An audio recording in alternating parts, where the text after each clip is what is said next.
दी छोड़ सतगुरु रामपाल जी परमेश्वर जी की जय हो। परमपिता परमात्मा सारी सृष्टि के रचनहार कुल मालिक असंख्य ब्रह्मांडों के स्वामी जगत गुरु तीनों लोकों में प्रवेश करके सबका पालन पोषण करने वाले राजाधिराज आत्माधार नाथों के नाथ देवों के देव महादेव सर्वेश्वर महेश्वर मृत्युंजय अजरो अमर आदि अनादि सनातनी प्रभु जगत पिता जगदीश्वर श्री श्री 1008 की उपाधि के वास्तविक अधिकारी अकाल मूर्त शब्द स्वरूपी राम वासुदेव सर्वगतम ब्रह्म परम पूज्य प्रथम पूज्य परम संत परम पुरुष परम धनी परम दयालु सत्य कबीर हक्का कबीर अल्लाहु कबीर अल्लाहु अकबर बाखबर अल्लाह ताला जगत के तारणहार जगत के मुक्तिदाता जगत के जगन्नाथ हारे के सहारे हिंदुओं के राम मुसलमानों के अल्लाह सिखों के वाहेगुरु ईसाइयों के मसीह दया के सागर दयानिधि करुणा के सागर करुणानिधि स्वयंभू परिभू संकट मोचन कष्ट हरण मंगल करण दुख भंजन अविगत कबीर निर्विकार निर्विषम परमात्मा अलय अलेख सतगुरु आदि अनादि सतगुरु असली मर्यादा पुरुषोत्तम असली राम असली कृष्ण असली घनश्याम असली मुरारी राजाओं के राजा महाराजाओं के महाराजा शहंशाहों के शहंशाह सम्राटों के सम्राट भगवानों के भगवान अल्लाहों के अल्लाह प्रभुओं के प्रभु मसीहों के मसीह सच्चे वाहिगुरु बाबाओं के बाबा पीरों के पीर सेठों के सेठ जगत सेठ सावड़सा सेठ सर्वगुण संपन्न अनंत कोटि कलाओं के स्वामी अनंत कोटि ब्रह्मांडों के नायक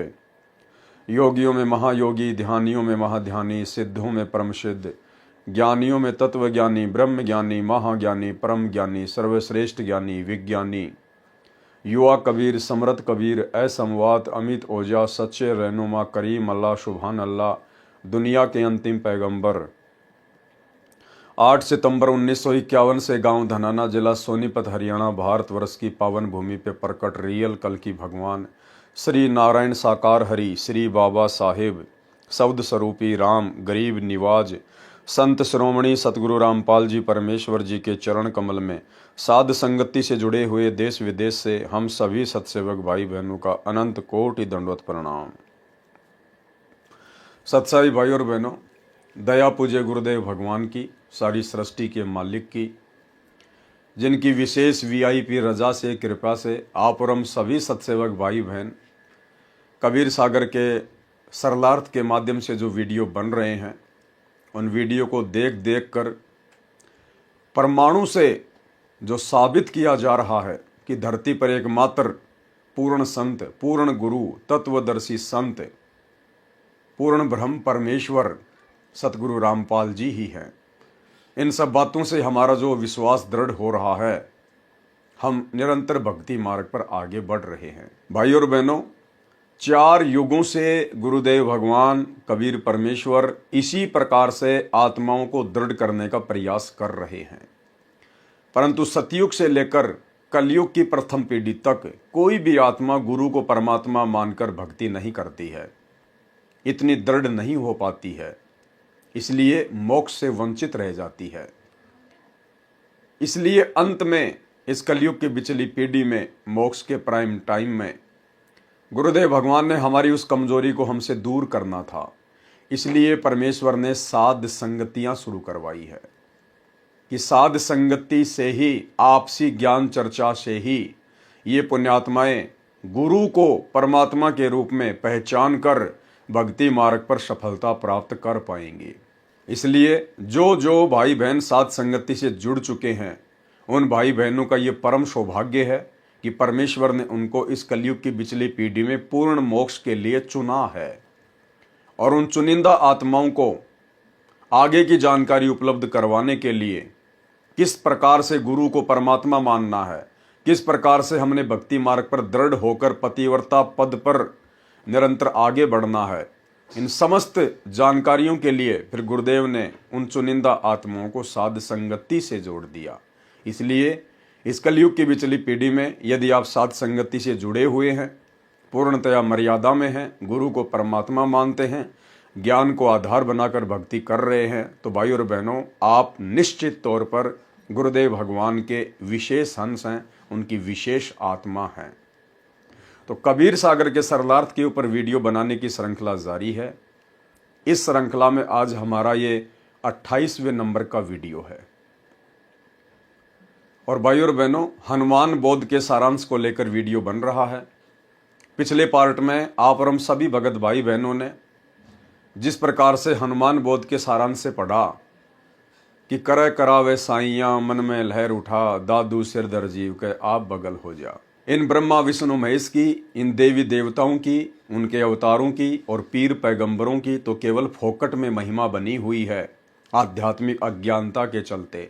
अन्यथा सारे कार्य इन देवी देवताओं के, इन पीर पैगंबरों के अवतारों के, कबीर परमेश्वर, सबके अल्लाह, सबके मौला, सबके प्रभु सतगुरु रामपाल जी भगवान ही करते हैं, क्योंकि ये सक्षम नहीं है, ये समर्थ नहीं है।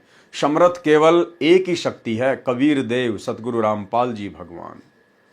और किस प्रकार से आपने हनुमान बोध के सारांश के पार्ट 1 में पढ़ा, देखा, समझा कि द्रोणागिरी पर्वत को हनुमान जी को सूक्ष्म रूप से शक्ति देकर उनके हाथों पर अपने हाथ रखकर गुरुदेव भगवान ने ही उस पर्वत को उठाया था। गुरुदेव भगवान ही उस पर्वत को श्रीलंका में लेकर गए थे और लक्ष्मण के माध्यम से हनुमान जी के अहंकार को तोड़ने के लिए गुरुदेव भगवान ने ही लक्ष्मण का रूप बनाकर और अपने तीर के अगले हिस्से पर हनुमान जी को और द्रोणागिरी पर्वत को जमीन से 50 फुट ऊपर उठा लिया। सारे काम इस परमेश्वर ने किए और अंत में फिर आपने देखा कि श्री रामचंद्र जी के हाथों पर सूक्ष्म रूप से अपने हाथ रखकर उनकी विशेष प्रार्थना पर रावण की नाभि में तीर भी पूज्य गुरुदेव सतगुरु रामपाल जी परमेश्वर जी ने ही मारा था। क्योंकि जितने भी जीव सृष्टि में हैं, ये सब उस कबीर परमेश्वर सतगुरु रामपाल जी भगवान की ही आत्माएं हैं। और आत्मा जब विशेष संकट में होती है, विशेष परेशानी में होती है, और यदि उसके कोई पिछले संस्कार, कोई भक्ति धन शेष होता है, तो परमेश्वर उस आत्मा की पुकार पर अवश्य किसी न किसी रूप में, प्रत्यक्ष या परोक्ष रूप में प्रकट होकर या सूक्ष्म रूप में अपनी उस प्यारी आत्मा की मदद अवश्य करते हैं। तो भाइयों और बहनों, इसीलिए कहते हैं कि करे करावे साइयां मन में लहर उठा, दादू सिर धर जीव के आप बगल हो जा। और ये सारा सब कुछ परमेश्वर क्यों कर रहे हैं? कबीर सागर के सरलार्थ को लिखना, अन्य पुस्तकों को लिखना, अब समय आने पर उन पुस्तकों के ऊपर वीडियो बनवाकर उनके अंदर छुपे हुए गूढ़ रहस्यों को उजागर करवाना क्यों करवा रहे हैं गुरुदेव? क्योंकि अब ये कलयुग की बिचली पीढ़ी है, मोक्ष का प्राइम टाइम है और गुरु को एकमात्र परमेश्वर कबीर देव माने बिना, जुबान से नहीं, अपनी अंतरात्मा से, अपने हृदय से, तब तक हम लोग मोक्ष के पूर्ण अधिकारी नहीं बन सकते। इसलिए परमात्मा हमारी उस कमजोरी को दूर करना चाहते हैं जो कमजोरी हम युगों युगों से दर्शाते हुए आ रहे हैं, गुरु को मानुष मानने वाली कमजोरी। तो यदि आप साथ संगति से जुड़े हुए हैं तो ये आपका परम सौभाग्य है कि आपने अपने गुरु को पूर्ण ब्रह्म परमेश्वर कबीर देव के रूप में अपनी अंतरात्मा से, अपने हृदय से स्वीकार कर लिया है और उनके साथ उसी प्रकार से आप जी व्यवहार कर रहे हैं। यानी गुरु को ही परमात्मा मानकर फिर आप जी गीता अध्याय 3 श्लोक 13 के अनुसार उन्हें इष्ट मानकर भोग लगा रहे हैं। एकमात्र उन्हीं का फोटो, उन्हीं की प्रतिमा आपके घर में, आपके घट में है। एकमात्र उन्हीं को अपना पति मानकर, परमेश्वर मानकर पतिव्रता पद की भक्ति कर रहे हैं। तो ये आप और हमारा परम सौभाग्य है। तो भाई और बहनों, आज हम आगे बढ़ेंगे हनुमान बोध के पार्ट नंबर 2 पर। इसके अंदर भी गुरुदेव भगवान ने बहुत सारे गुप्त रहस्य छुपा रखे हैं, बहुत सारी ऐसी बातें छुपा रखी हैं अध्यात्म को लेकर, जिन बातों का गुरुदेव ने अभी तक सार्वजनिक तौर पर कहीं भी जिक्र नहीं किया है। आप और हमारी तुच्छ बुद्धि को देखते हुए कि यदि समय से पहले मैंने इनको ये गूढ़ जानकारियां बता दी तो ये आत्माएं मेरे ऊपर विश्वास नहीं कर पाएंगी, क्योंकि इनकी बुद्धि अभी उस लेवल की नहीं है कि ये मेरे द्वारा बताई गई अध्यात्म की आगे की बातें समझ सकें। और गुरु के वचन में दोष निकालने का मतलब है भक्ति का सत्यानाश करवाना। इसलिए परमेश्वर ने पिछले 30 वर्षों से हमें सामान्य ज्ञान दिया। परमेश्वर ने हमारी फाउंडेशन भरी, हमारी नींव भरी, और जब नींव भर चुकी है उसके बाद गुरुदेव ने सत्संगति के माध्यम से अब वो रहस्य जो गुरुदेव ने पहले ही लिखकर छोड़ दिए हैं उजागर करवाने शुरू कर दिए हैं। तो आज के वीडियो में भी हमें बहुत सारी जानकारियां मिलेंगी। तो हमने हनुमान बोध के सारांश में यहाँ तक पढ़ लिया था कि श्री रामचंद्र जी ने त्रेता युग में जब उनसे रावण नहीं मारा जा रहा था, उसके बाद उन्होंने अपने अंतरात्मा से अपनी आत्मा के पति अपने परमपिता परमेश्वर को याद किया। यानी श्री राम ने उस असली श्री राम को याद किया। त्रेता युग में पैदा राम ने उस आदि राम को याद किया, जिस आदि राम की पूजा भक्ति, उसके नाम का सुमरण सतयुग में भी होता था, जो सबका राम है। राम राम सब जगत बखाने, आदि राम कोई बिरला ही जाने। रामचंद्र जी ने परमेश्वर को याद किया कि इस राक्षस को मारो, मेरी सहायता करो। हे महादेव, हे देवों के देव, हे महाप्रभु, मेरी सहायता करो। आपकी बेटी सीता महाकष्ट में है, आपके बच्चे 33 करोड़ देवता भी इसी राक्षस ने जेल में डाल रखे हैं। परमेश्वर कबीर जी ने उसी समय गुप्त रूप में रामचंद्र के हाथों पर अपने सूक्ष्म हाथ रखे और तीर रावण की नाभि में मारा, तब रावण मरा। परमेश्वर कबीर जी की प्राप्ति के पश्चात संत गरीबदास जी, गांव छुड़ानी, जिला झज्जर, हरियाणा प्रांत वाले ने परमेश्वर कबीर जी की महिमा बताई है। कबीर जी ने बताया है कि कबीर कहे मेरे हंस को दुख ना दीजिए कोई, संत दुखाए मैं दुखी, मेरा आपा भी दुखी होए। गुरुदेव भगवान कह रहे हैं कि कबीर मेरे हंस को, यानी मेरे भगत को, मेरे साधक को दुख ना दीजिए कोई, और मेरा भगत दुखी तो मैं दुखी, मेरा आपा भी दुखी होए। यानी मेरा जो दिल है, मेरी जो अंतरात्मा है, वो भी दुखी होती है यदि कोई मेरे भगत को, यदि कोई मेरे अंश को दुखी करता है। तो इसका मतलब केवल ये नहीं है कि हम बाकी जो गधे कुत्ते सुअर है उनको मारें पीटें, और केवल जो परमात्मा का भगत है, सतगुरु का भगत है, उसी से प्यार प्रेम से पेश आए। नहीं, इस पृथ्वी पर, इस 21 ब्रह्मांड में जितने भी जीव हैं, चाहे वो 84 लाख योनियों में है, चाहे वो मनुष्य शरीरधारी स्त्री या पुरुष है, सब परमेश्वर के हंस हैं, सब परमेश्वर के बच्चे हैं, उनके अंश हैं। अब जिस प्रकार एक दादाजी होता है, दादाजी का मुख्य अंश होता है उसका बेटा, क्योंकि वो डायरेक्ट उसके बिंद से पैदा होता है। लेकिन उसके बेटे का बेटा, यानी दादा का पोता, उसमें दादाजी का अपने बेटे से भी ज्यादा लगाव होता है, क्योंकि वो भी दादा का ही अंश होता है। तो इसी प्रकार भाई और बहनों, हम विशेष तौर पर तो गुरुदेव भगवान के हंस हैं, उनके भगत हैं, क्योंकि हमें मनुष्य शरीर प्राप्त है। परंतु जितने भी 84 लाख योनियों में प्राणी भटक रहे हैं, वो भी अपने संस्कारवश भटक रहे हैं। आप और हम भी ना जाने कितनी बार भटके हैं। परमेश्वर उनकी भी हर पुकार सुनता है, और यदि उनके संस्कार में यदि कोई भक्ति धन होता है, ऐसा यदि कोई पुण्य होता है, तो परमेश्वर उन 84 लाख योनियों में कष्ट भोग रहे उन पशु पक्षियों की भी मदद करता है। जिस प्रकार महाभारत के युद्ध में एक टटेरी पक्षी ने अपने अंडों की रक्षा के लिए अपनी अंतरात्मा से गुरुदेव भगवान से प्रार्थना की, तो परमेश्वर जी ने उसके पिछले भक्ति संस्कार के आधार से, उसके पुण्यों के आधार से, परमेश्वर ने इंद्र के हाथी का घंटा तोड़ के, जिसका वजन 88,000 मण था, महाभारत के युद्ध में उन अंडों के ऊपर डाल दिया, और किसी का ध्यान भी नहीं गया। पूरा महाभारत हो गया, करोड़ों लोग कट के मर गए। उसके बाद लोगों का ध्यान उस घंटे के ऊपर गया कि ये क्या है। लोगों ने काफी मशक्कत के बाद जब उसको उठा के देखा, तो नीचे वो टटेरी पक्षी और उसके अंडे बिल्कुल सुरक्षित थे। यानी जिस महाभारत में अग्नि बाण चले, लाखों करोड़ों लोग मर गए, बड़े बड़े योद्धा मर गए, सूरवीर मर गए, लेकिन परमेश्वर ने उस टटेरी पक्षी के अंडों पर आंच भी नहीं आने दी। इसलिए भाई और बहनों, हमने किसी को भी मन कर्म वचन से दुखी नहीं करना है, किसी को भी परेशान नहीं करना है, कुवचन नहीं बोलना है। अन्यथा हम भक्ति करते करते भी, भगत कहलवा कर भी अपने गुरुदेव भगवान के दोषी रहेंगे। इसलिए जो गलती वर्तमान में सतलोक आश्रमों से जुड़े हुए मुख्य लोग, बड़े बड़े स्टेट कोऑर्डिनेटर, वर्ल्ड कोऑर्डिनेटर, गुरुदेव के परिवार वाले कर रहे हैं, भगत भाई बहनों की पिटाई करके, माँ बहन की गंदी गंदी गालियां निकाल के, साथ संगतियां रुकवा के, भक्तों के ऊपर मुकदमे करवा के, हमने गुरुदेव के तत्व ज्ञान को आधार बनाकर स्वयं कष्ट उठा लेना है।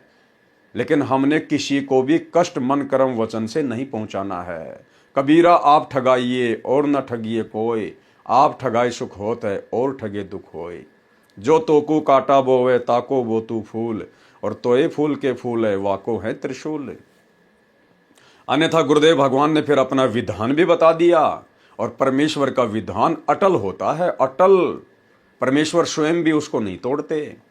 राजा अमरीश और दुर्वासा ऋषि की कथा सुनाते हुए गुरुदेव ने फिर स्पष्ट कर दिया कि राजा अमरीश कबीर परमात्मा के भगत थे, और दुर्वासा ऋषि में अहंकार था, अभिमान था, और दुर्वासा ऋषि ने जबरदस्ती राजा अमरीश के साथ बदतमीजी की, सुदर्शन चक्कर से उनका शीश काटना चाहा। लेकिन अमरीश में आधीनी थी, दास भाव था। वो सुदर्शन चक्कर राजा अमरीश के पैर छूकर दुर्वासा ऋषि को मारने के लिए दौड़ पड़ा। दुर्वासा ऋषि दौड़ता दौड़ता ब्रह्मा जी के पास गया। ब्रह्मा जी ने हाथ खड़े कर दिए, मेरे बस की बात नहीं है। शंकर जी के पास गया, शंकर जी ने हाथ खड़े कर दिए। अंत में विष्णु जी के पास गया, और विष्णु रूप में वहां पर कबीर परमात्मा सतगुरु रामपाल जी थे उस समय। और कबीर परमेश्वर ने फिर उसको डांटा, उसको धमकाया कि नालायक, तेरे अंदर अहंकार है, अभिमान है। तुझे किसने अधिकार दिया कि तू अपनी साधना, अपनी भक्ति को जबरदस्ती किसी और के ऊपर थोपेगा। उसके बाद परमेश्वर कबीर जी ने, सतगुरु रामपाल जी ने विष्णु रूप में दुर्वासा को कहा कि वापस जाकर राजा अमरीश से माफी मांग, उनके चरणों में पड़, तब तेरी जान बचेगी। और ऐसा ही हुआ। फिर गुरुदेव ने इस कथा का निष्कर्ष बताते हुए कहा कि पुण्यात्माओं, आप ये गलती ना करना। यदि आप वर्तमान में भगत भी आपस में लड़ाई करोगे, झगड़ा करोगे, मान लीजिए आप दो भगत हैं और दोनों ने ही गुरु से उपदेश ले रखा है, और एक भगत कुछ नहीं बोलता और दूसरा भगत उसको नाजायज परेशान करता है, दुखी करता है, तो गुरुदेव ने कहा कि भले ही वो भगत है जो नाजायज परेशान कर रहा है, दुखी कर रहा है, परमेश्वर उस भगत की तो रक्षा करेगा जो सारी परेशानियां झेल रहा है। और जो भगत होने के बाद जबरदस्ती बकवाद कर रहा है, भक्तों के साथ में मारपीट करता है, उसका परमात्मा बक्कल उतारेगा, यानी उसका शीश उतार देगा भगवान समय आने पर। ये कोई भेदभाव नहीं करता, समदृष्टि परमात्मा है।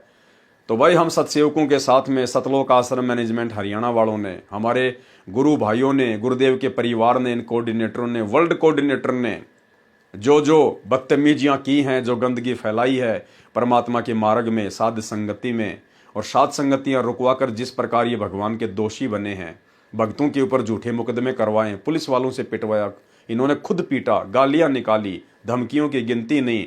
आने वाले समय में क्या बनेगी, सुनिए गुरुदेव का सत्संग। इसमें एक बहुत बड़ा नियम है प्रभु का कि सबसे ज्यादा हमें अधीन रहना होगा।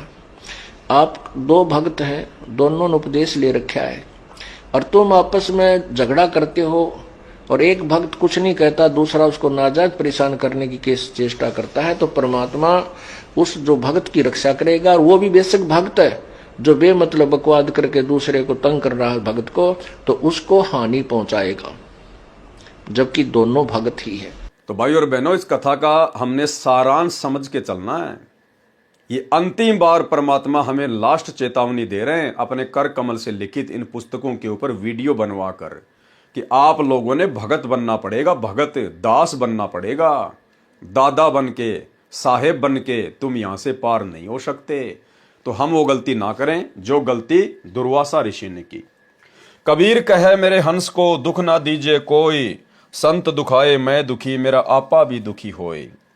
पहुंचूंगा क्षण एक में जन अपने के हेत, 33 कोटि की बंद छुटाई रावण मार्या खेत।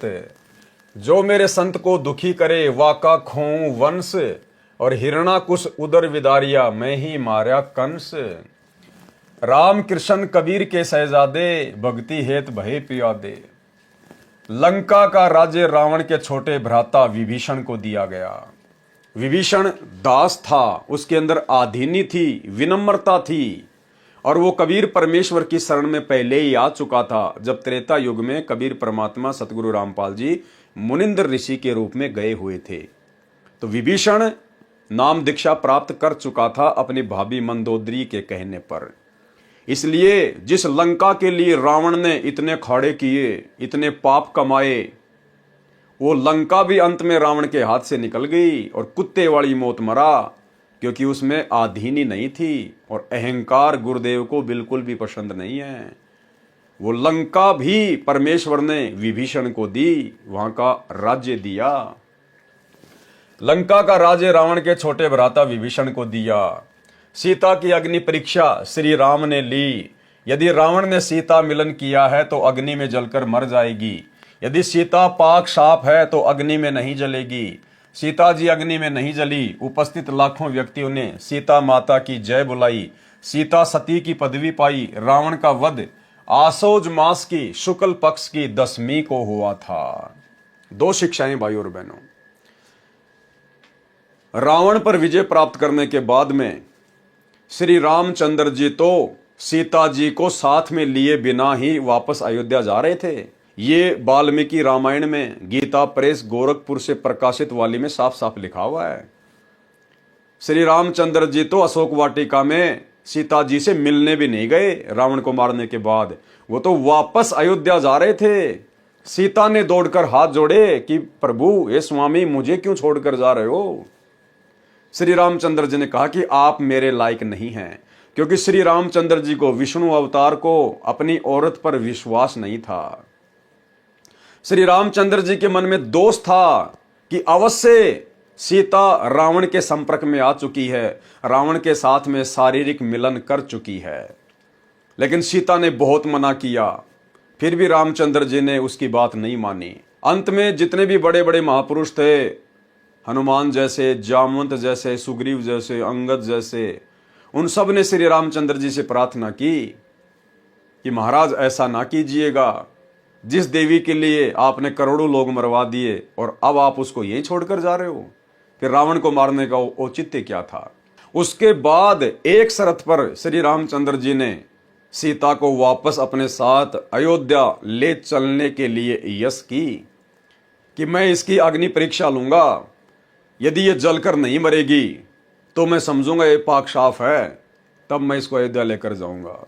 ऐसा ही किया गया। श्री रामचंद्र जी ने अपनी औरत पर विश्वास नहीं किया, उसको अग्नि में बैठा दिया। लेकिन सीता पाक साफ थी, परमात्मा उसके साथ में थे, उसका बाल बाका नहीं होने दिया। उसके बाद में श्री रामचंद्र जी लंका से सीता जी को अयोध्या लेकर आए। यानी भाई और बहनों, विचार करने की बात है। जो लोग आज 10-15 रुपए की मोगरा अगरबत्ती लेकर और 33 करोड़ देवी देवताओं को खुश करने के चक्कर में बैठे हैं, जो लोग श्री राम मंदिर में जाकर 100-50 लाख 2 लाख रुपए दान धर्म देके प्रभु श्री रामचंद्र जी को खुश करने के चक्कर में हैं, उनके नाम के भंडारे करके या अपने घर की छत पर जय श्री राम का बड़ा सा झंडा लगा के उनको खुश करने के चक्कर में हैं, या अपनी गाड़ी के पीछे जय श्री राम या कट्टर सनातनी लिखवा कर श्री रामचंद्र जी को खुश करने के चक्कर में हैं, ये आपकी मां बोल है। अभी आप सपने में हो, सपने में। अरे जिस श्री रामचंद्र जी ने अपने खुद की औरत के ऊपर विश्वास नहीं किया, वो भला तुम्हारे 11 रुपए के प्रसाद बांटने से, घर की छत पर झंडे लगा देने से, या जय श्री राम के, या मुंह में रजनीगंधा भर के जय श्री राम के नारे लगा देने से तुम्हें लगता है वो खुश हो जाएगा? ये शिक्षा लेने की बात है, तुम्हारे खुद के शास्त्रों में लिखा हुआ है। श्री वाल्मीकि रामायण को खोल के देख लेना। तो सोचिए, वो श्री रामचंद्र जी आप और हमारे जैसे कलयुगी लोगों पर, जिनका ना कोई कर्म है ना कोई धर्म है, जिनकी ना कोई किसी प्रकार की कोई मर्यादा है ना कोई भक्ति है, भला आप और हमारे पर वो क्यों विश्वास करेगा? कैसे विश्वास करेगा? आधार क्या है? जब वो अपनी औरत पर विश्वास नहीं कर पाया, उसकी भी अग्नि परीक्षा ली, तो आज तुम तो लाख जन्म में भी अग्नि परीक्षा देने के योग्य नहीं हो। अग्नि के निकट आते भस्म हो जाओगे, इतने पाप कर्मों से भरे हुए हो। तो भाई और बहनों, परमात्मा धरती पर आया हुआ है। वो राम का भी राम, आदि राम, कबीर परमेश्वर, सतगुरु रामपाल जी के रूप में धरती पर प्रकट हैं। समय रहते उनके सत्संग सुनना शुरू कर दो। ये मोबाइल आप लोगों की पॉकेट में उन्हीं की दया दृष्टि से है। ये बुद्धि इंसान को उन्हीं ने बख्शी है। आज से 50 साल पहले मोबाइल का कोई नाम भी नहीं जानता था। पिछले 30 से 40 वर्षों में परमेश्वर ने विज्ञान को शिखर पे चढ़ा दिया, जिस विज्ञान को लाखों साल से कोई जानता भी नहीं था। तो मौका है, समय रहते परमेश्वर की शरण ग्रहण कर लीजिएगा। तो क्या कहा जा रहा है? सीता की अग्नि परीक्षा श्री राम ने ली। यदि रावण ने सीता मिलन किया है तो अग्नि में जलकर मर जाएगी। यदि सीता पाक साफ है तो अग्नि में नहीं जलेगी। सीता जी अग्नि में नहीं जली। उपस्थित लाखों व्यक्तियों ने सीता माता की जय बुलाई। सीता सती की पदवी पाई। रावण का वध आसोज मास की शुक्ल पक्ष की 10वीं को हुआ था। अब भाई और बहनों, ये कहां लिखा हुआ है? कौन से शास्त्र में लिखा हुआ है? किसने बताई ये डेट, ये महीना, ये तिथि, ये वार? ये किसने बताया? कौन लिख रहे हैं? सतगुरु रामपाल जी। तो कौन हुए सतगुरु रामपाल जी? स्वयं रावण का वध करने वाले कबीर देव, वही बता सकते हैं। रावण का वध आसोज मास की शुक्ल पक्ष की 10वीं को हुआ था। रावण वध के 20 दिन बाद 14 वर्ष की वनवास अवधि पूरी करके श्री राम, लक्ष्मण और सीता पुष्पक विमान में बैठकर अयोध्या नगरी में आए। रावण को मारने के बाद भी 20 दिन बचे हुए थे श्री रामचंद्र जी के 14 साल वाले वनवास के पूरा होने में। कौन बता रहे हैं? सतगुरु रामपाल जी। विचार करने की बात है, ये परमेश्वर हैं। ये बायोडाटा आपके किसी भी राम कथावाचक के पास नहीं मिलेगा, रामायण में नहीं मिलेगा। रावण वध के 20 दिन बाद 14 वर्ष की वनवास अवधि पूरी करके श्री राम, लक्ष्मण और सीता पुष्पक विमान में बैठकर अयोध्या नगरी में आए। उस दिन कार्तिक मास की अमावस्या थी। उस काली अमावस्या को गाय के घी के दीप अपने अपने घरों के अंदर तथा ऊपर मंडेरों पर जलाकर श्री राम, सीता तथा लक्ष्मण के आगमन की खुशी मनाई। भरत ने अपने भाई श्री रामचंद्र जी को राज्य लौटा दिया। एक दिन श्री रामचंद्र जी से सीता ने कहा कि मैं युद्ध में लड़ने वाले योद्धाओं को कुछ इनाम देना चाहती हूं। एक दिन सीता जी ने क्या कहा श्री रामचंद्र जी से कि मुझे रावण की कैद से छुड़वाने में जिन जिन योद्धाओं ने अपनी जी जान लगाकर अपनी जान की बाजी लगाई, अपना सहयोग दिया, मैं उनको कुछ इनाम देना चाहती हूं। और भाई और बहनों, यहीं से बात बिगड़ जाएगी।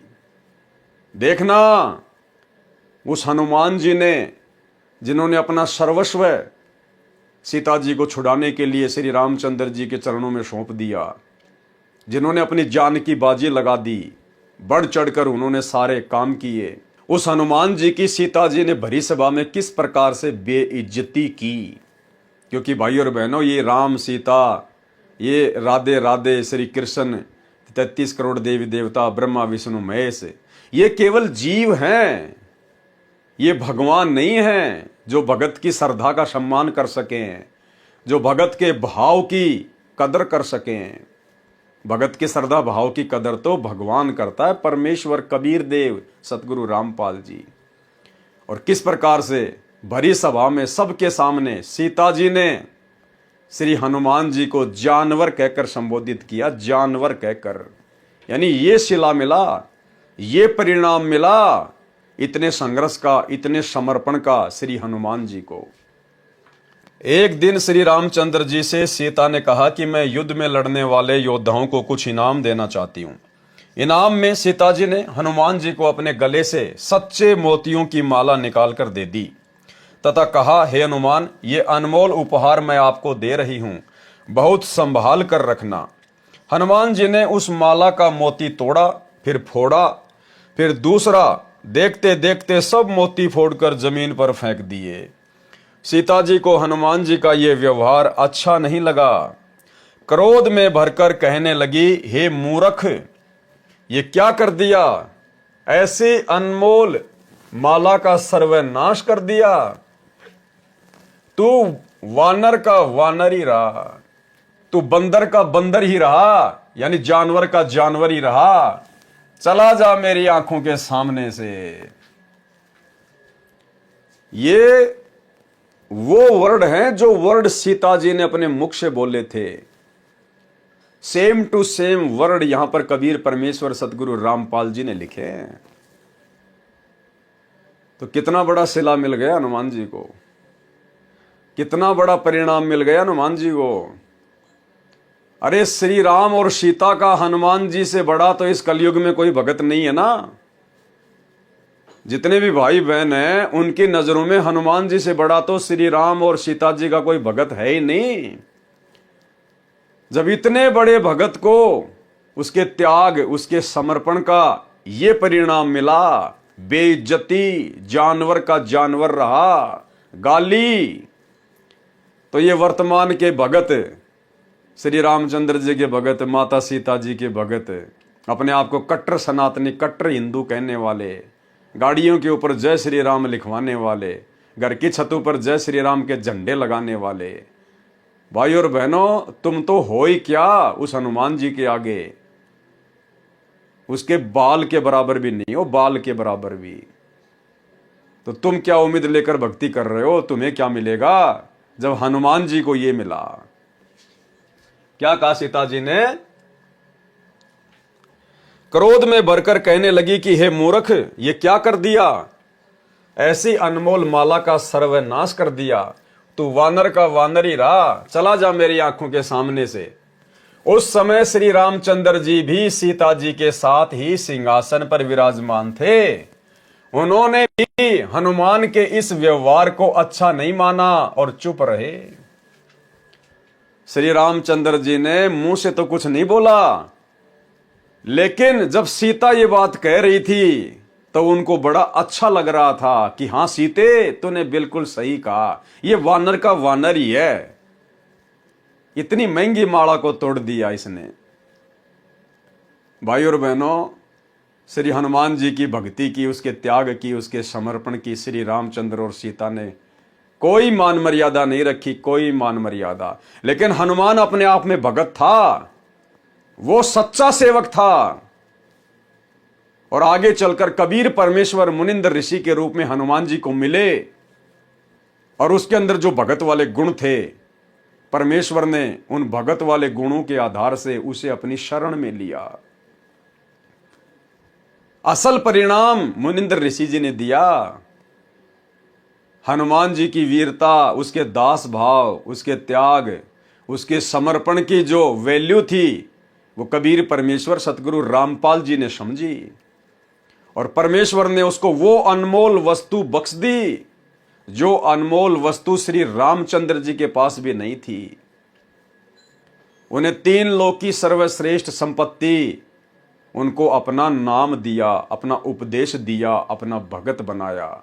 गुरु समान दाता नहीं, याचक शिष्य समान, 3 लोक की संपदा, सो गुरु दीनी दान। यानी तीनों लोकों में सबसे महंगी यदि कोई संपत्ति है तो केवल गुरुदेव भगवान का नाम है। वो सबसे अनमोल संपत्ति हनुमान जी को बख्शी। और दूसरी बात भाई और बहनों, ये कथा हमें ये भी शिक्षा देती है कि एक भगत में वास्तव में ऐसे ही लक्षण होने चाहिए, ऐसे ही गुण होने चाहिए। अपने इष्ट देव के अतिरिक्त उसको किसी भी वस्तु में कोई मोह नहीं होना चाहिए। भगत के अंदर मान बड़ाई और अहंकार नहीं होना चाहिए। दिखावे की भावना नहीं होनी चाहिए। नकली संपत्ति में, सोना चांदी में उसकी जरा भी आस्था नहीं होनी चाहिए। मोतियों की महंगी माला, मोती कहां से आते थे पता है? समुद्र में गहराई में जाकर गोताखोर बड़ी मेहनत करके, जान की बाजी लगाकर, और जो मोती समुद्र के पैंदे में होते थे, उन मोतियों को चुन चुन के लाते थे। फिर उनकी माला बनाई जाती थी। उस माला को राजा महाराजा, रानी महारानियां पहना करती थी, जो सबसे कीमती होती थी। हनुमान जी ने उस माला को फोड़ना शुरू कर दिया, तोड़ना शुरू कर दिया कि मेरे किस काम की ये, यदि इसमें मेरे प्रभु श्री रामचंद्र जी का नाम नहीं है तो। यानी हनुमान जी की नजरों में वो मोतियों की माला, जो मोतियों की माला सीता जी के लिए इतना महत्व रखती थी, जो मोतियों की माला श्री रामचंद्र जी के लिए इतना महत्व रखती थी, जिस मोतियों की माला को वे अपने गले में डालकर रखा करते थे, हनुमान जी ने उनको फोड़ फोड़ के फेंक दिया। ये लक्षण एक भगत में होने चाहिए। जब ज्ञान समझ में आ जाए, गुरु भगवान समझ में आ जाए, और आप और हम साथ संगत वाले भाई बहनों पर यह दया हुई है। आज साथ संगति से जुड़े हुए भगत भाई बहनों ने ज्ञान को आधार बनाकर वो सोना चांदी, आर्टिफिशियल ज्वेलरी हमने पहनना तो दूर की बात है, अपने घर से भी फेंक दिया उनको। फेंकने का मतलब है हमने सुनार को बेच दिया वो सोना, क्योंकि सोने में काल का प्रवेश है। नकली ज्वेलरी पहनना, सोने चांदी की ज्वेलरी पहनना, ये मान बढ़ाई में आता है, दिखावे में आता है। काल का दाव लगता है, सूक्ष्म चाल है ये काल की। परमेश्वर ने सात संगतियों से जोड़कर उस सोने को घर से बाहर निकलवा दिया। कुछ एक भाई बहन तो ऐसे हैं, उन्होंने दास को फोन किया कि भगत जी मैंने तो मेरे जो सोने चांदी की जो ज्वेलरी थी थोड़ी बहुत, मैंने तो उसको जो है नदी में डाल दिया। तो दास ने कहा कि बहन नदी में नहीं डालना था, आपने किसी सुनार को बेच देना था, और जो पैसा आ जाए वो अपना दान धर्म में लगाओ, सेवा में लगाओ, अपने बच्चों की फीस भरो, अपने घर का राशन लेके आओ, अपने घर के काम में लो। बोला भगत जी मैंने तो फेंक ही दिया, जब भगवान ने कह दिया कि इसमें काल का प्रवेश है तो सुनार को भी क्या बेचना। लेकिन ये अन्य भगत भाई बहनों ने ऐसा नहीं करना है, आपने उसको बेचना है और बेचकर पैसे को अपने घर में काम में लेना है। तो भाई और बहनों, ये दया भी जो गुण हनुमान जी के अंदर थे एक भगत के, हनुमान जी अपने इष्ट से ज्यादा उस नकली सोने चांदी मोतियों की मालाओं को महत्व नहीं देते थे। और आज सात संगति से जुड़े भाई बहन हनुमान बन चुके हैं। हनुमान से भी कई गुना ऊपर। तो भाई और बहनों, आप और हमारे ऊपर ये बहुत बड़ी मेहर, बहुत बड़ी दया गुरुदेव की। उस समय श्री रामचंद्र जी भी सीता जी के साथ ही सिंहासन पर विराजमान थे। उन्होंने भी हनुमान के इस व्यवहार को अच्छा नहीं माना और चुप रहे। हनुमान जी ने कहा, माता जी जिस वस्तु में राम नाम अंकित नहीं है वह मेरे किसी काम की नहीं है। ठीक इसी प्रकार जिस सोने चांदी को पहनने के लिए या अपने घर में रखने के लिए भी हमारे पूज्य गुरुदेव आदि राम सतगुरु रामपाल जी ने मना कर दिया, तो भाई हनुमान जी की तरह फिर वो हमारे किसी काम की नहीं है, किसी भी काम की।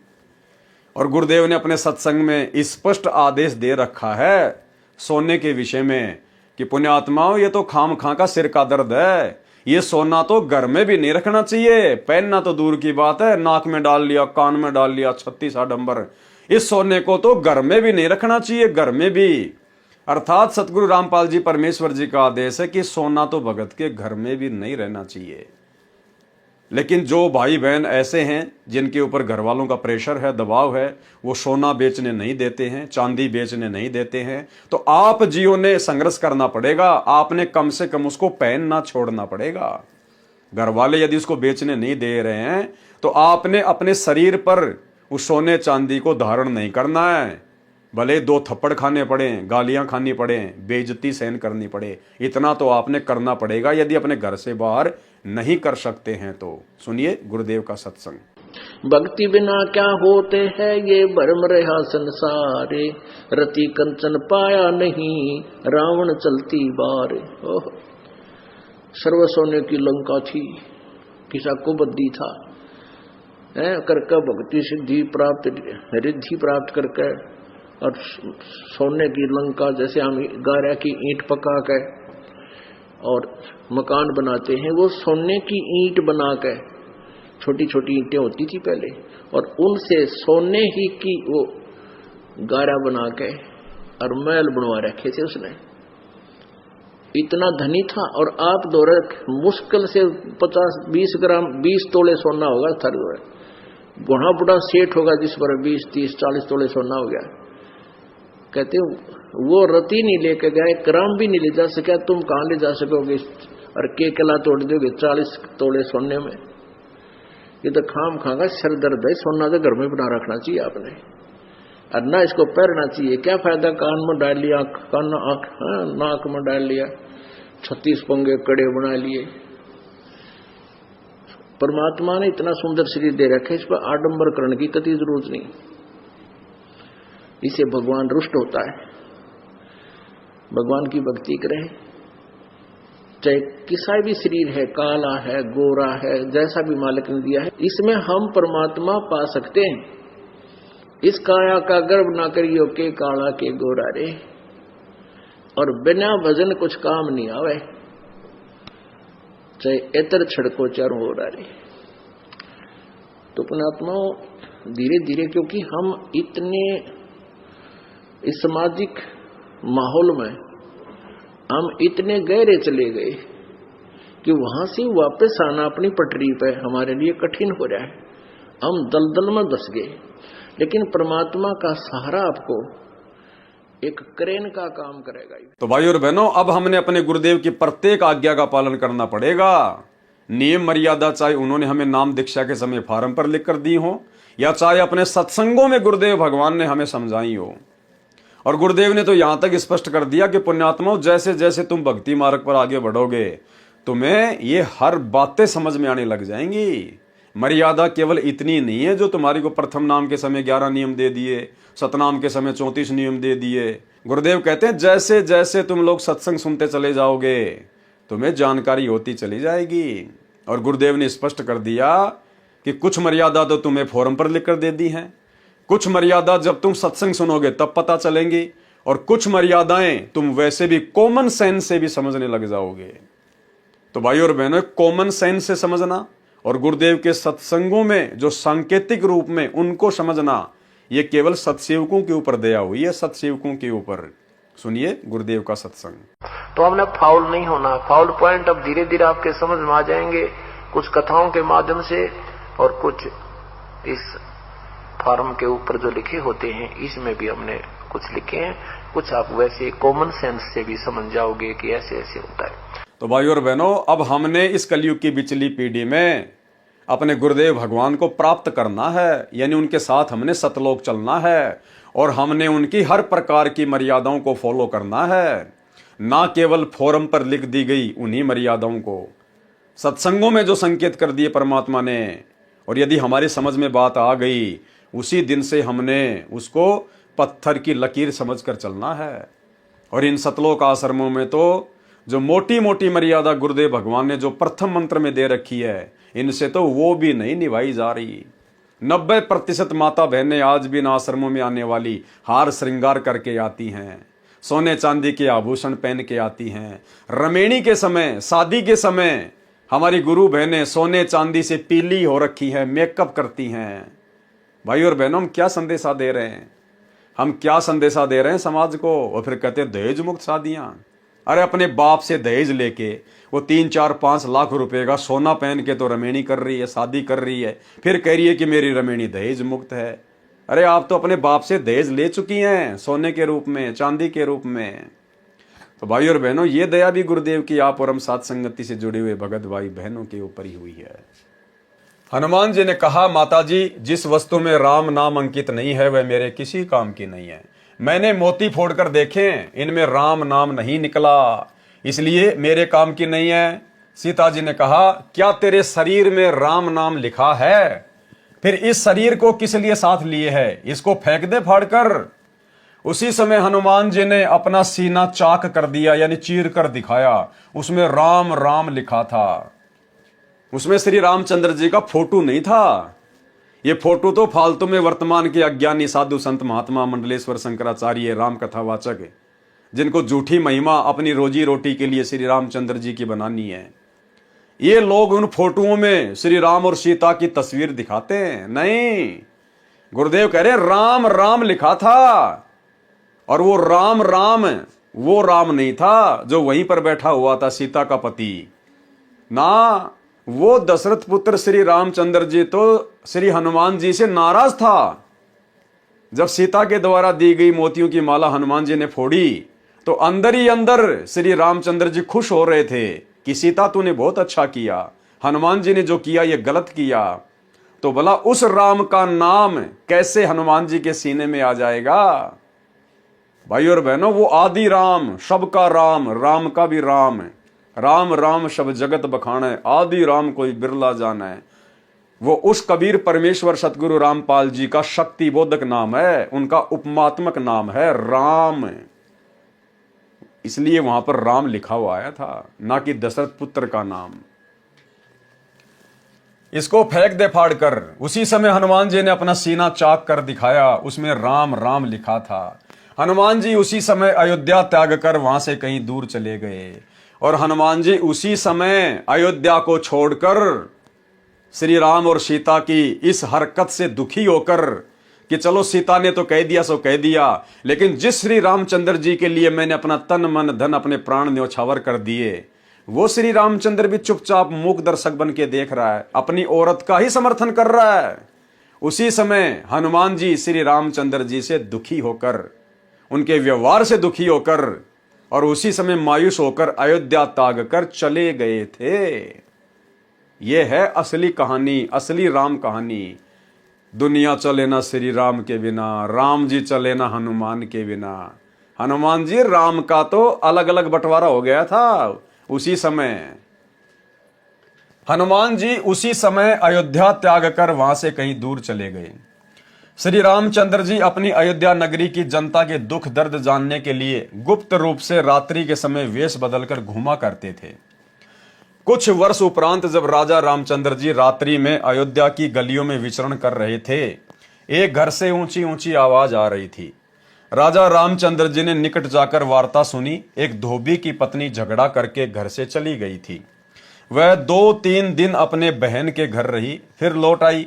धोबी उसकी पिटाई कर रहा था, कह रहा था कि निकल जा मेरे घर से, तू 2 रात बाहर रहकर आई है, मैं तेरे को घर में नहीं रखूंगा, तू कलंकित है। वह कह रही थी, मुझे सौगंध भगवान की, सौगंध है राजा राम की, मैं पाक साफ हूं, आपने मारा तो मैं गुस्से से अपनी बहन के घर गई थी, मैं निर्दोष हूं।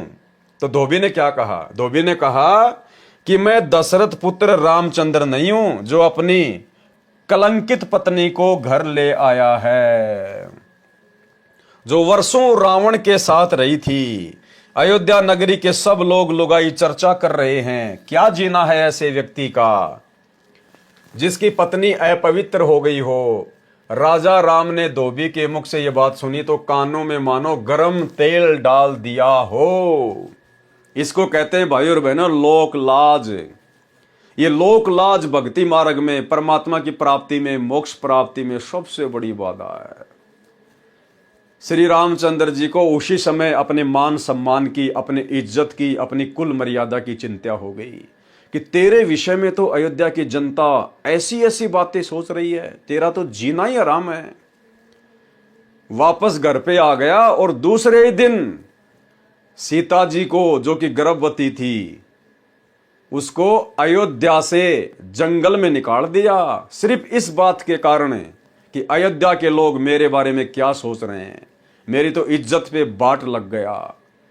जबकि श्री रामचंद्र जी सीता जी की अग्नि परीक्षा लेकर लाए थे अयोध्या में, वो पाक साफ थी, उन्होंने अपनी आंखों देख लिया था।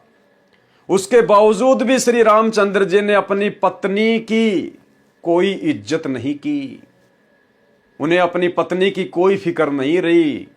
और एक धोबी की छोटी सी बात को लेकर और लोक लाज में पड़कर और अपनी पत्नी सीता को अयोध्या से जंगल में धक्के खाने के लिए निकाल दिया। तो विचार करो श्री रामचंद्र जी के पुजारियों, श्री विष्णु जी अर्थात श्री रामचंद्र जी के भक्तों, अरे तुम लगते ही क्या हो श्री रामचंद्र जी के, तुम तो उनके रिश्तेदारों के रिश्तेदार भी नहीं हो। जो अपनी पत्नी को अपनी आंखों से देखने के बाद भी कि ये पाक साफ है, अग्नि परीक्षा में मरी नहीं, जली नहीं, और अपनी धर्म पत्नी को, सीता को, और एक धोबी के कहने से और अयोध्या से बाहर निकाल दिया, उसको त्याग दिया, तो भला वो श्री राम तुम्हें क्यों अपनाएगा, कैसे अपनाएगा? तुम उसके लगते ही क्या हो? ये शिक्षा लेने की बात है, इतिहास से तुम सब जानते हो इस घटना को।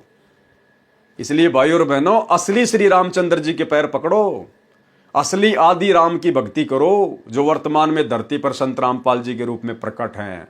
और एक बार उनकी शरण में आके देखो, तुम्हें यदि हनुमान जी से भी ज्यादा प्यार ना दे तो, मान सम्मान और इज्जत ना दे तो, यदि तुम्हारे कर्मों के कांटे गिन गिन के ना निकाल दे तो, तुम्हें फूल जितनी भी चोट नहीं लगने देगा ये परमात्मा, यदि मर्यादा में रह के इनकी भक्ति पे लगे रहोगे तो। तुमने लाखों साल रामचंद्र की भक्ति की है, एक बार वास्तविक रामचंद्र की भक्ति करके देखो, सतगुरु रामपाल जी की, तुम्हें वो देगा जो लाखों साल से तुम्हारे बुजुर्गों को भी नहीं मिला। राजा राम ने धोबी के मुख से ये बात सुनी तो कानों में मानो गर्म तेल डाल दिया हो। अगले दिन रामचंद्र जी ने सभा बुलाई तथा नगरी में चल रही चर्चा के विषय में बताया और कहा कि यह चर्चा तब बंद हो सकती है जब मैं सीता को घर से निकाल दूंगा। उसी समय सीता जी को सभा में बुलाया गया तथा घर से निकलने का आदेश दे दिया गया। ध्यान रखना भाई और बहनों, हमने शिक्षा लेकर आगे बढ़ना है। ये कथाएं अलग चीज हैं, कथाओं के माध्यम से हमने शिक्षा लेनी है, इसीलिए परमात्मा वीडियो बनवा रहे हैं। इस भक्ति मार्ग में यदि हम भगत भाई बहन गुरु से उपदेश लेने के बाद अगर लोक लाज में पड़े रहेंगे, अपने रिश्तेदारों की बातों को महत्व देंगे, समाज की बातों को महत्व देंगे जो कि ज्ञान विरुद्ध होंगी, भक्ति विरुद्ध होंगी, अपने घर परिवार वालों की ही उन बातों को महत्व देंगे जो भक्ति विरुद्ध होंगी, तो हम जिंदगी में कभी भी मोक्ष प्राप्ति नहीं कर पाएंगे, गुरुदेव के चरणों में जगह नहीं बना पाएंगे। अच्छे से हम पहले ज्ञान को समझें, उसके बाद गुरु से दीक्षा लें, और गुरु से दीक्षा लेने के बाद यदि काल प्रेरणा से आपके मन में दोष पैदा करने के लिए या आपके ऊपर दबाव डालने के लिए, यदि काल प्रेरणा से आपके रिश्तेदार, समाज वाले, जहां पे आप मेहनत मजदूरी ऑफिस में काम करते हैं, वहां पे आपके साथी सहपाठी आपको चाहे कुछ भी क्यों ना कहें, कैसे भी बातें क्यों ना बनाएं, आपने उनकी बातों का 1% भी अपने ऊपर कोई असर नहीं करना है। आपने उनकी बातों को महत्व देना ही नहीं है, ध्यान ही नहीं देना आपने कि भोगते रहेंगे, इनको ज्ञान नहीं है। जो मैं अपने गुरुदेव भगवान के विषय में जानता हूं, ये क्या जाने, ये ना उनका शिष्य है, ना उनके सत्संग सुनता है, ये भला क्या जाने मेरे गुरुदेव के बारे में और भक्ति विधि के बारे में। यदि हम लोकलाज में आ गए, शर्मा शर्मे में आ गए, दबाव में आ गए, तो भाई और बहनों, परमात्मा ने मीराबाई का उदाहरण दिया कि वो मीराबाई भी अगर लोकलाज में आ जाती, घर परिवार के दबाव में आ जाती, कैसे मीराबाई के देवर ने उसको दुखी किया, परेशान किया, मारने तक का प्रयत्न किया। मीराबाई की माँ भी आकर उस पर दबाव डाल रही है, समझा रही है कि सत्संग में जाना मीरा छोड़ दे। गुरुदेव ने कहा कि वो मीराबाई यदि उस समय लोकलाज में आ जाती, दबाव में आ जाती और भक्ति छोड़ देती, आज कहीं पर वो कुतिया बन के घूम रही होती। आज उस मीराबाई के जैसे 300 मीराबाई मरती हैं। परमात्मा उनकी सार संभाल क्यों नहीं कर रहा? तो गुरुदेव भगवान कहते हैं कि आपने दृढ़ होकर भक्ति करनी है। लोक लाज मर्याद जगत की, तिणके जू तोड़ बगावे, जब कोई राम भगत गति पावे। और मालिक कहते हैं लोक लाज ना कीजिए, निर्भय हो रहिए, जय मन चावे राम को तो दासा तन धरिए। आप आधीनी भाव से रहना, किसी के साथ में झगड़ा मत करना, मारपीट लड़ाई मत करना, भले आपको कोई 2 थप्पड़ मार दे, 2 गालियां निकाल दे, आप सुनते रहिएगा, परमात्मा समय आने पर सब कुछ सेट कर देगा। हम यदि मर्यादा में रहेंगे, आधीने में रहेंगे, दुनिया कुछ भी भोके, हमारे गुरुदेव हमारे साथ में हैं, बाड़ी बाका नहीं होगा। और यदि लोकलाज में आ गए, अपने कुल की मर्यादाओं में आ गए, दबाव में आ गए, भक्ति छोड़ दी, तो परमात्मा कहते हैं कुल करने के कारण हंसा गया बिगोय, और फिर यो कुल के कर लेगा जब तू 4 पाए का होई। अपने घर परिवार के दबाव में आकर, समाज की झूठी परंपराओं के दबाव में आकर अगर आपने भक्ति छोड़ दी, अगले जन्म में 4 पैर मिलेंगे, गधा बनेगा। फिर वो तेरा परिवार, वो तेरे बाप दादे, तेरे रिश्तेदार, फिर तेरे आगे कौन से ढाल अड़ाएंगे, तुझे उस गधे की योनि से वो कैसे छुड़वाएंगे। तो भाई और बहनों, हमने हर पहलू पर बहुत गहनता से विचार करके भक्ति मार्ग पर गुरु आशीर्वाद से सफलता प्राप्त करनी है। अगले दिन श्री रामचंद्र जी ने सभा बुलाई तथा नगरी में चल रही चर्चा के विषय में बताया और कहा कि यह चर्चा तब बंद हो सकती है जब मैं सीता को घर से निकाल दूंगा। उसी समय सीता जी को सभा में बुलाया गया तथा घर से निकलने का आदेश दिया, कारण भी बता दिया। सीता जी ने विनय भी की कि हे स्वामी, आपने मेरी अग्नि परीक्षा भी ली थी, मैं भी आत्मा से कहती हूं रावण ने मेरे साथ मिलन नहीं किया। कारण था कि उसको एक ऋषि का श्राप था कि यदि तू किसी पर स्त्री से बलात्कार करेगा, यानी जबरदस्ती करेगा, तो तेरी उसी समय मृत्यु हो जाएगी। भाइयों और बहनों, ये दया भी सीता के ऊपर विशेष तौर पर सतगुरु रामपाल जी परमात्मा, इस कबीर भगवान ने बख्शी है।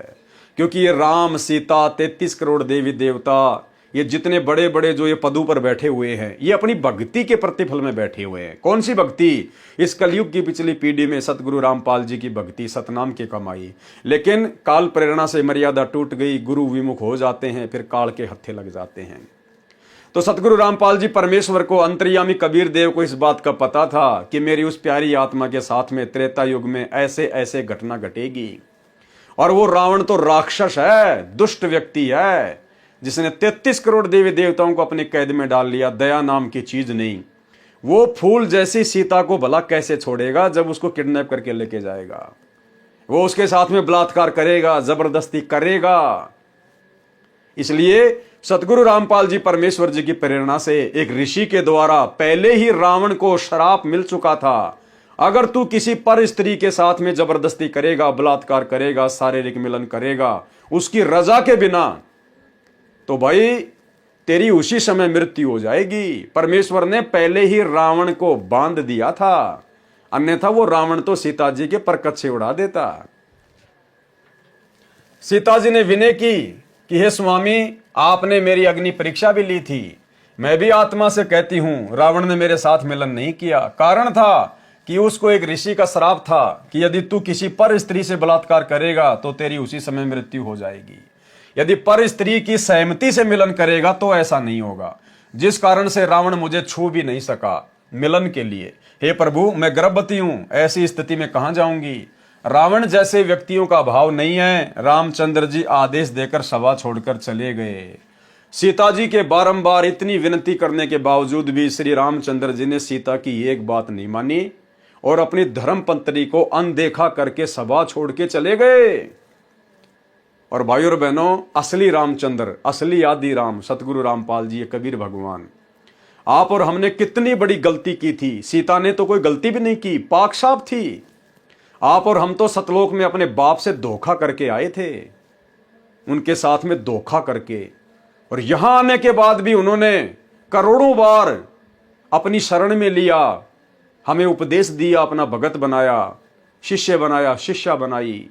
उसके बावजूद भी उन करोड़ों जन्मों में हमने गुरुदेव को ठुकरा दिया, उनकी भक्ति को पूर्ण नहीं किया। उसके बावजूद भी ये परमात्मा आप और हम आत्माओं की पुकार पर एक क्षण में दौड़कर चला आता है कि गोता मारूं स्वर्ग में, जा बैठूं पाताल, और गरीब दास ढूंढता फिरूं अपने हीरे मोतीलाल। पहुंचूंगा क्षण एक में जन अपने के काज, और हिरणा कुश उदर उदारिया, नरसिंह जू धर लूं साज। ये परमेश्वर इतना दयालु, इतना कृपालु, इतना रहम दिल, परम दयालु, दया के सागर। और श्री रामचंद्र जी, जिनको दुनिया भगवान मान के पूज रही है, अपनी निष्पाप निष्कलंकित पत्नी की तरफ उन्होंने मुड़कर भी नहीं देखा, आदेश कर दिया कि अयोध्या से बाहर हो जा। तो सोचिए भाई और बहनों, कौन राम और कौन आदि राम। रात और दिन का अंतर है, रात और दिन का। रावण जैसे व्यक्तियों का अभाव नहीं है। रामचंद्र जी आदेश देकर सभा छोड़कर चले गए और कहते हुए गए कि मैं निंदा का पात्र नहीं बनना चाहता, मेरे कुल को दाग लगेगा। सीता जी को धरती भी पैरों से खिसकती नजर आई, आसमान में अंधेरा छाया दिखाई दिया, संसार में कुछ दिनों का जीवन शेष लगा। सीता अयोध्या छोड़कर चल पड़ी, मुड़ मुड़ कर अपने राम को तथा उनके महलों को देखने की कोशिश करती रही, और दूर जंगल में जाकर ऋषि वाल्मीकि जी की कुटिया के निकट थक कर गिर गई, अचेत हो गई। ऋषि वाल्मीकि स्नान करने के लिए आश्रम से निकले, सामने एक युवती गर्भा अवस्था में अचेत पड़ी देखकर निकट गए, अपने आश्रम से औषधि लाए, सीता जी के मुख में डाली। गर्मी का मौसम था, ठंडे जल के छींटे मुख पर मारे। ये आंखों देखी घटना कौन बता सकता है कि जिस समय सीता जी को श्री रामचंद्र जी ने अयोध्या से निष्कासित किया था, उस समय वो गर्मी का महीना था, उस समय गर्मी का महीना था। और ऋषि वाल्मीकि जी की कुटिया के पास जैसे ही वो जाकर गिरी, तो ऋषि जी अपनी कुटिया से दवाई लेकर आए, औषधि लेकर आए। क्या रामायण में लिखा हुआ है? किसी राम कथावाचक ने बताई? ये गुप्त बातें हैं जो केवल परमेश्वर ही बता सकते हैं, आप और हमारे विश्वास को दृढ़ करने के लिए कि जो महापुरुष कबीर सागर के सरलार्थ को लिख रहा है वो स्वयं आदि पुरुष है, अनादि पुरुष है, कबीर परमेश्वर है। ऋषि वाल्मीकि स्नान करने के लिए आश्रम से निकले, सामने एक युवती को गर्भावस्था में अचेत पड़ी देखकर निकट गए, अपने आश्रम से औषधि लाए, सीता जी के मुख में डाली। गर्मी का मौसम था। क्या कह रहे हैं गुरुदेव? गर्मी का मौसम था, ठंडे जल के छींटे मुख पर मारे। उसी समय सीता जी सचेत होकर बैठ गई। ऋषि ने नाम और गांव पूछा तो बताया कि नीचे पृथ्वी है, ऊपर आसमान है। आगे कुछ भी बताने से इनकार कर दिया। ऋषि दयावान होते हैं। कहा, बेटी संसार तो स्वार्थ का है, धन्यवाद कर परमात्मा का, तू मेरे आश्रम में आ गई। यानी ऋषि वाल्मीकि जी की कुटिया के पास जाकर अचेत होकर गिरना, ये भी सीता के ऊपर गुरुदेव सतगुरु रामपाल जी भगवान का एक रहम था, क्योंकि वो परमेश्वर की आत्मा थी, परमेश्वर ने उसको संभाल के रखना था। बेटी मुझे अपना पिता मान और मेरे पास रह। सीता जी ऋषि वाल्मीकि जी के आश्रम में रहने लगी। ऋषि ने भी बात आगे नहीं बढ़ाई। परमेश्वर कबीर जी जो त्रेता युग में ऋषि मुनिंदर जी के रूप में लीला करने आए थे, हनुमान जी से मिले। सतसाहे बोला, हनुमान जी ने राम राम कहा तथा खड़ा होकर ऋषि जी का सत्कार किया तथा एक पत्थर पर स्वयं बैठ गए, दूसरे पर ऋषि को बैठने के लिए आग्रह किया। दोनों ने स्थान ग्रहण कर लिया। हनुमान जी ऋषि जी को पहचानने की कोशिश करने लगे।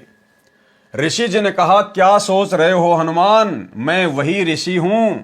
मेरे आश्रम में वानर ने सीता जी का कंगन घड़े में डाला था, उसमें अन्य कंगन भी वैसे ही थे। हे हनुमान, वह कंगन कैसा रहा? हनुमान जी को पहचानते देर नहीं लगी और ऋषि जी को प्रणाम फिर किया। हे ऋषि जी, आपका कैसे आना हुआ? परमेश्वर कबीर जी जो कि उस समय मुनिंदर ऋषि के रूप में थे, उन्होंने कहा, हे पवन पुत्र, मैं आपको भक्ति ज्ञान कराने आया हूं। आप जिस दशरथ पुत्र रामचंद्र की पूजा पूर्ण परमात्मा मानकर कर रहे हो, आप धोखे में हो।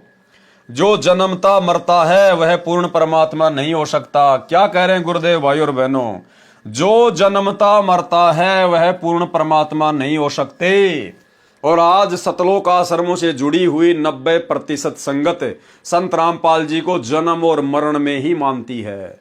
संत रामपाल जी को इंद्रो माई की कोख से जन्म लेकर आया हुआ मानती है और प्रतिवर्ष 8 सितंबर को अवतरण दिवस के नाम पर संत रामपाल जी का जन्मदिन मनाती है और परमात्मा मानती है कबीर जी की समझे जाने वाली मुर्दा फोटो को, दाढ़ी मूछ वाली कबीर जी की फोटो को।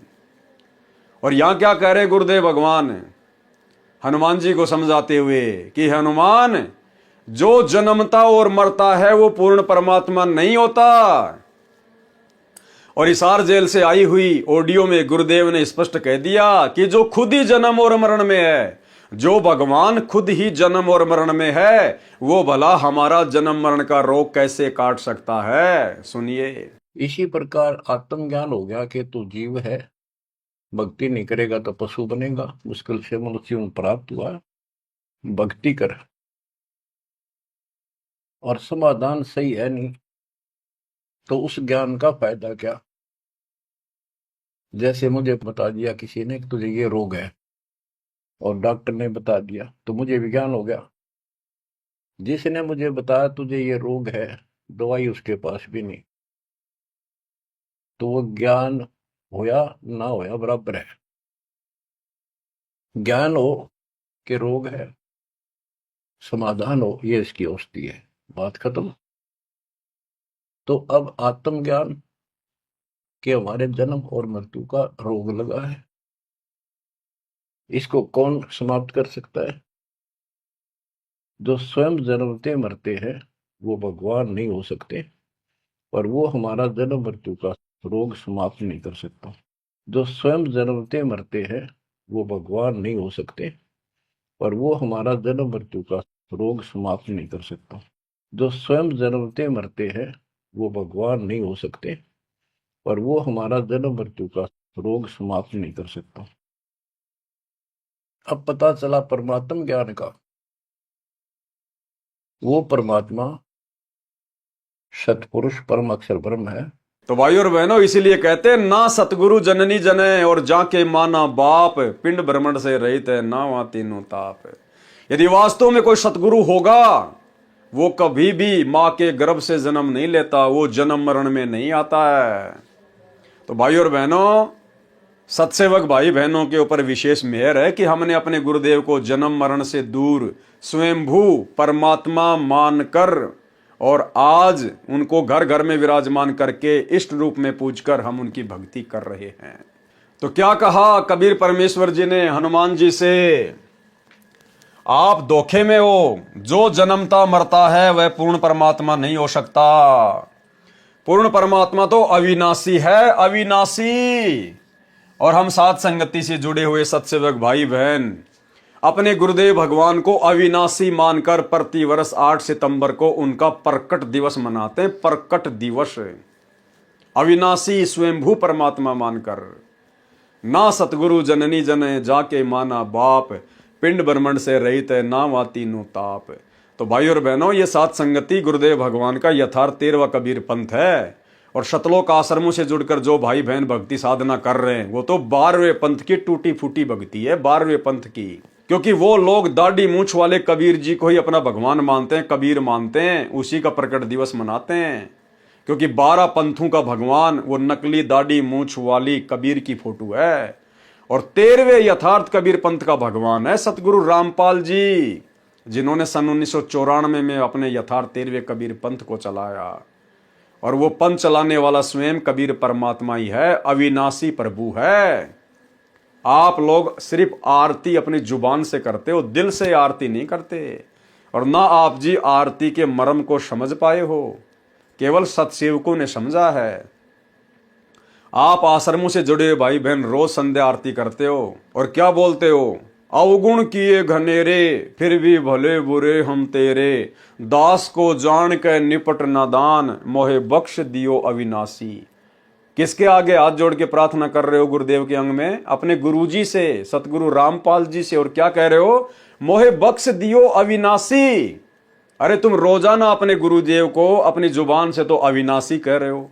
अविनाशी किसको कहते हैं? जिसका कभी विनाश नहीं होता, जो कभी जन्मता नहीं, जो कभी मरता नहीं, जो स्वयंभू होता है, प्रकट होता है। तो रोजाना तो तुम अपने गुरुदेव को अविनाशी कहते हो, लेकिन आप उनको अविनाशी मानते नहीं हो। अविनाशी तो आप जून के महीने में दाढ़ी मूंछ वाली कबीर जी की मुर्दा फोटो को मानते हो। तो गुरुदेव को यदि किसी ने वास्तव में अविनाशी माना है और अविनाशी मानकर यदि उनकी भक्ति कर रहे हैं तो केवल साध संगति से जुड़े हुए सत्सेवक भाई बहन। जो जन्मता मरता है वह पूर्ण परमात्मा नहीं हो सकता। पूर्ण परमात्मा तो अविनाशी है। हनुमान जी ने कहा, हे ऋषिवर, मैं आपके वचनों से दुखी होता हूं, मेरी भावनाओं को चोट लगती है, आप अन्य विषय पर चर्चा करें। परमेश्वर कबीर जी ने कहा कि यदि कोई व्यक्ति गलत रास्ते जा रहा हो, वह उस रास्ते को ठीक मानकर चल रहा हो जो डाकुओं के डेरे में जा रहा है। यदि कोई सज्जन पुरुष उसको बताए कि जिस रास्ते पर आप जा रहे हो आपकी जान तथा माल को खतरा है, आगे डाकुओं का डेरा है, पहले मारते हैं फिर लूटते हैं, यदि वह व्यक्ति कहे कि आप मेरी भावनाओं को चोटिल कर रहे हो, यह कितना सत्य है। हनुमान जी चुप रहे परंतु मुस्कुराए, मानो कह रहे हो आप सत्य कह रहे हो। हनुमान जी के चेहरे पर शांति का चिन्ह देखकर परमेश्वर ने बताया कि श्री राम जी श्री विष्णु जी के अवतार हैं। पॉइंट पे ध्यान देना भाई और बहनों। जब गुरुदेव भगवान ने हनुमान जी को सच्चाई बताई, एग्जाम्पल दिया, तो हनुमान जी चुप रहे परंतु मुस्कुराए, मानो कह रहे हो कि आप सत्य हो। हनुमान जी हल्के से मुस्कुराए मन ही मन में कि बात तो बिल्कुल सच्ची है महात्मा जी की। तो कौन कह सकता है ये बात? क्या रामायण में लिखा हुआ है? किसी राम कथावाचक ने बताई क्या ये बात? राम कथावाचक तो त्रेता युग में हनुमान जी को ऋषि मुनिंदर जी ने अपनी शरण में लिया, कहीं कोई जिक्र ही नहीं है, किसी को पता ही नहीं है इस बात का। तो स्वयं वो मुनिंदर ऋषि वर्तमान में सतगुरु रामपाल जी के रूप में है और वे वही बताएंगे जो उस समय घटना घटित हुई थी। हनुमान जी चुप रहे परंतु मुस्कुराए, मानो कह रहे हो आप सत्य कहते हो। हनुमान जी के चेहरे पर शांति का भाव देखकर परमेश्वर ने बताया कि श्री राम जी श्री विष्णु जी के अवतार हैं। श्री विष्णु जी श्री ब्रह्मा जी तथा श्री शिव जी का पिता काल ब्रह्म है। इसी को ज्योति निरंजन भी कहते हैं। काल को इसकी गलती के कारण श्राप लगा है कि 1 लाख मानव शरीरधारी प्राणियों को प्रतिदिन खाया करेगा, 1.25 लाख प्रतिदिन उत्पन्न किया करेगा, जिस कारण से उसने अपने तीनों पुत्रों को एक एक विभाग का स्वामी बना रखा है। श्री ब्रह्मा जी रजगुण है, जिसके प्रभाव से सभी प्राणी प्रेरित होकर संतान उत्पत्ति करते हैं, जिस कारण से ब्रह्मा को भूल से उत्पत्ति कर्ता मान रखा है। उत्पत्ति कर्ता तो पूर्ण परमात्मा है, कबीर देव सतगुरु रामपाल जी भगवान। काल ने अपने दूसरे पुत्र विष्णु को कर्म अनुसार पालन करने का विभाग दिया है। विष्णु सतगुण है, काल ने तीसरे पुत्र शिव तमगुण को इन 1,00,000 मानव शरीरधारी जीवों को मारकर उसके पास भेजने का विभाग दे रखा है। वह स्वयं अव्यक्त है। कौन? काल। वह स्वयं गुप्त रहता है। आप देख रहे हो, यहां कोई भी जीव अमर नहीं है। देवता भी मरते हैं, ब्रह्मा विष्णु शिव भी जन्मते मरते हैं। जो पूरी आयु जीते हैं, वृद्धा अवस्था भी सब में आती है।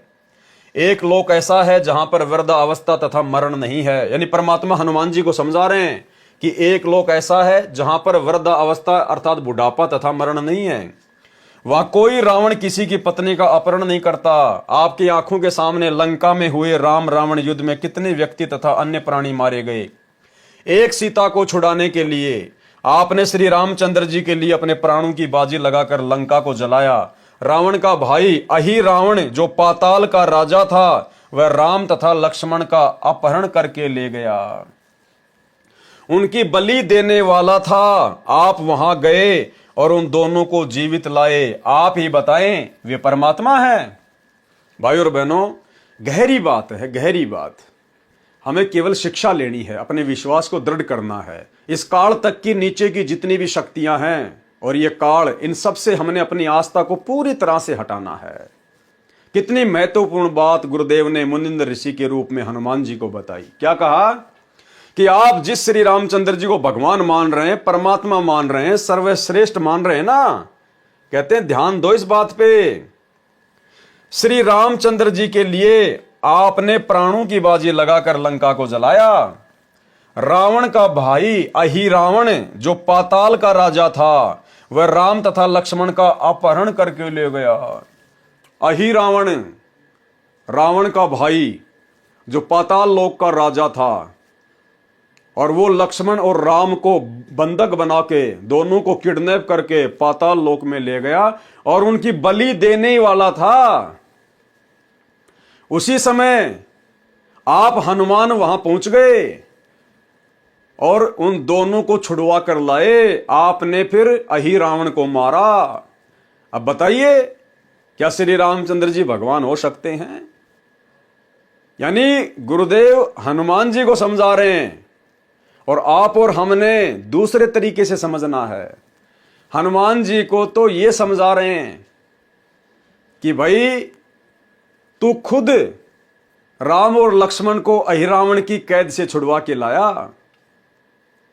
तो सोच क्या वो परमात्मा हो सकता है क्या, जो खुद बंधन मुक्त नहीं हो पाया अहि रावण की कैद से, और तू हनुमान उसको जाके छुड़वा के ले आया? तो बड़ा कौन हुआ? वो तेरा श्री राम हुआ या फिर हनुमान तू हुआ, जिसने भगवान के भी बंधन काट दिए, जिसने भगवान को भी बचाया?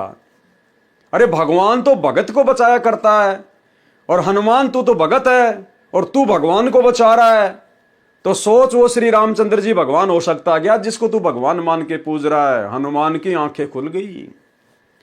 और आप और हमारे लिए सबसे बड़ा पॉइंट यह है भाई और बहनों, कि उस समय वो हनुमान नहीं गया था श्री राम और श्री लक्ष्मण को छुड़वाने के लिए।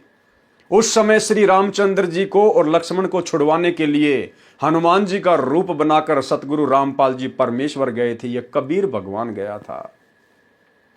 विचार करने की बात है। श्री रामचंद्र जी तो भगवान और हनुमान जी उसके भगत। अरे तो भगत ज्यादा शक्तिशाली होता है या भगवान ज्यादा शक्तिशाली होता है? जब श्री राम और लक्ष्मण, श्री राम तो विष्णु का अवतार, लक्ष्मण जी शेषनाग के अवतार, जब वो दोनों अपने आप को रावण के भाई अहि रावण की कैद से पाताल लोक से मुक्त नहीं करवा पा रहे थे और उनकी बलि चढ़ने वाली थी, तो भला एक भगत हनुमान जी भला कैसे भगवान को छुड़वा के लेके आ जाएगा? फिर तो भगवान से बड़ा हनुमान हो गया, भगत बड़ा हो गया फिर तो भाइयों और बहनों, अहि रावण की कैद से श्री राम और लक्ष्मण को हनुमान का रूप बनाकर समर्थ शक्ति आदि राम कबीर परमेश्वर सतगुरु रामपाल जी ने छुड़वाया।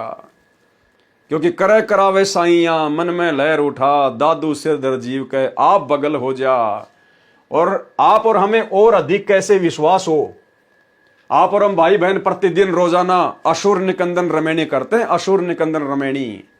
और इस रमेणी में गुरुदेव ने क्या बताया कि 33 करोड़ देवी देवताओं की और काल की जो मुख्य शक्तियां हैं उनकी महिमा है, लेकिन ये उनकी वास्तविक महिमा नहीं है। इस महिमा के पीछे हाथ कबीर देव का है, कबीर परमात्मा का है। केवल इनको तो फोकट में खुश किया जा रहा है देवी देवताओं को। और इस रमैनी में श्री ब्रह्मा विष्णु महेश के द्वारा जितने भी महान कार्य किए गए हैं, उन महान कार्यों के पीछे जिस शक्ति का हाथ है वो है कबीर देव सतगुरु रामपाल जी। और क्या कह रहे हैं परमात्मा, रावण महिरावण से मारे, महिरावण या फिर अहिरावण दोनों एक ही हैं। रावण महिरावण से मारे और सेतु बांध से ना दल तारे, जरासिंध और बाली खपाए, कंस केश चानोर हराए। तो रावण को भाई और बहनों किसने मारा सूक्ष्म रूप में? सतगुरु रामपाल जी ने, कबीर परमेश्वर ने। तो रावण के छोटे भाई को फिर कौन मारेगा? महिरावण को कौन मारेगा? वही सतगुरु रामपाल जी भगवान।